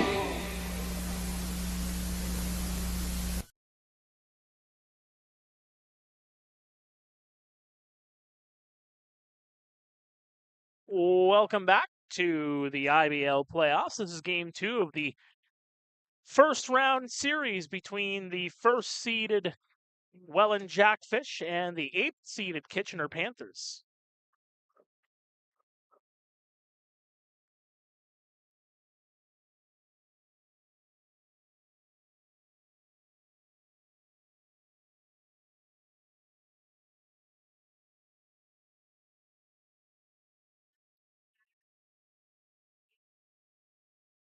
A new pitcher will come into the ball game. It will be Brandon Markland. Number 52, Liam McTagg. And Liam McTagg, who took over on defense for Eric Martin. Will bat in the cleanup spot. He'll lead things off here in the bottom of the ninth.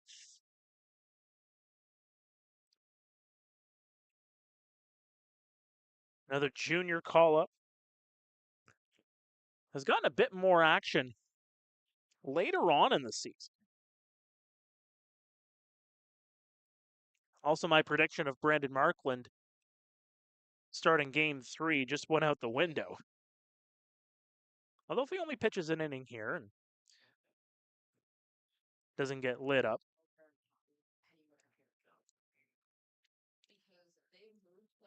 Although I'm pretty sure looking at the lineup, there are some guys in there that could get that start. The delivery, that one misses. 2 balls, 2 strikes. Here in McTagg. You got a Danny Howitt.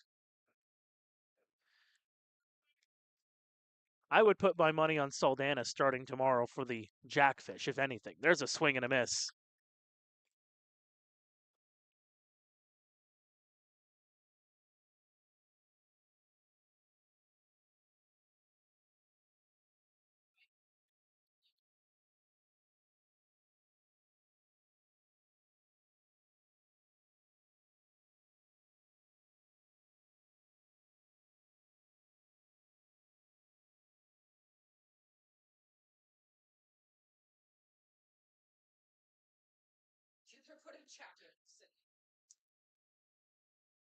So again, still a bit quiet here on the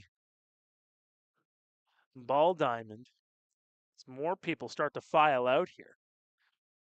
Chopper in the infield. It's going to stay fair, and that is going to be an out.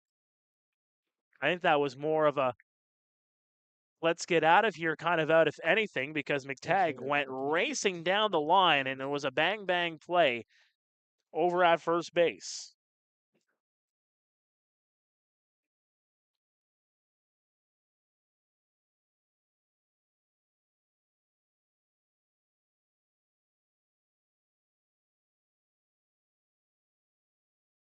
This will bring up Jack Anderson coming into the ball game here for Nick Parsons.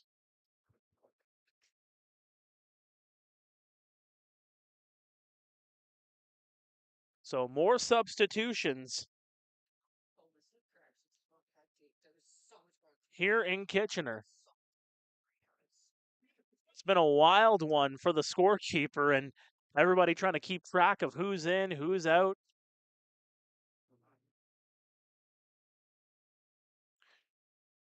First pitch is going to be fouled off.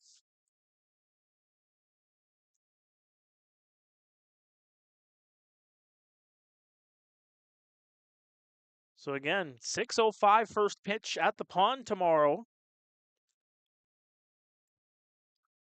Game 3 of this best of 5. That one's ran across for a strike.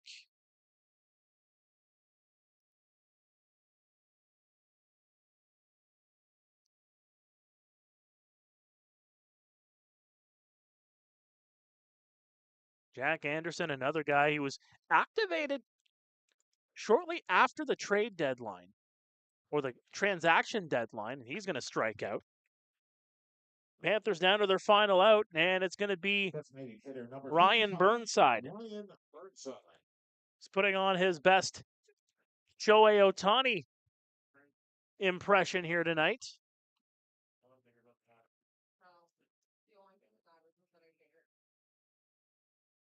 Pitches a couple of innings for the Panthers. Keeps the Jackfish off the scoreboard. A ton of moving personnel in the midst of everything. The delivery, that one's going to miss inside for ball 1.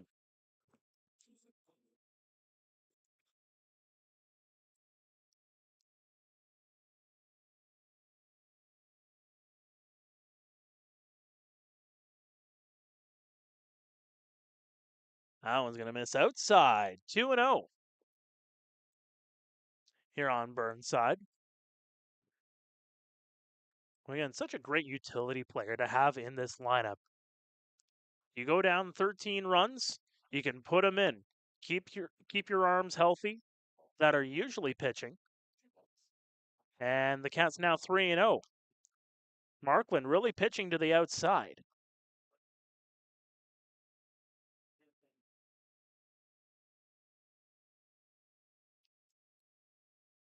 It's appeared in 12 games this year. 6 of them starts. That one's going to miss inside. And that'll be ball 4 to Burnside. A 2-out walk, and that'll bring up Junior Ibarra. Ibarra 0 for 3. Just his 4th plate appearance on the night. Contrast that with what we've seen with the Jackfish. Grayson Barrett batting in the 7-hole for Welland. Appearing at the dish 6 times tonight. That one's going to go right across Broadway for strike 1. So again, Markland, one thing to talk about too is, thinking about him in the early goings of the season, getting more starts than anything. And yes, has moved himself into more of a relief role, it seems.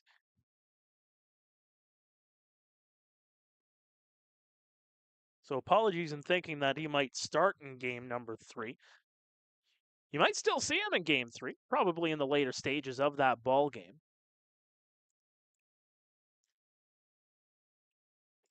Runner's going to advance to second base. No throw.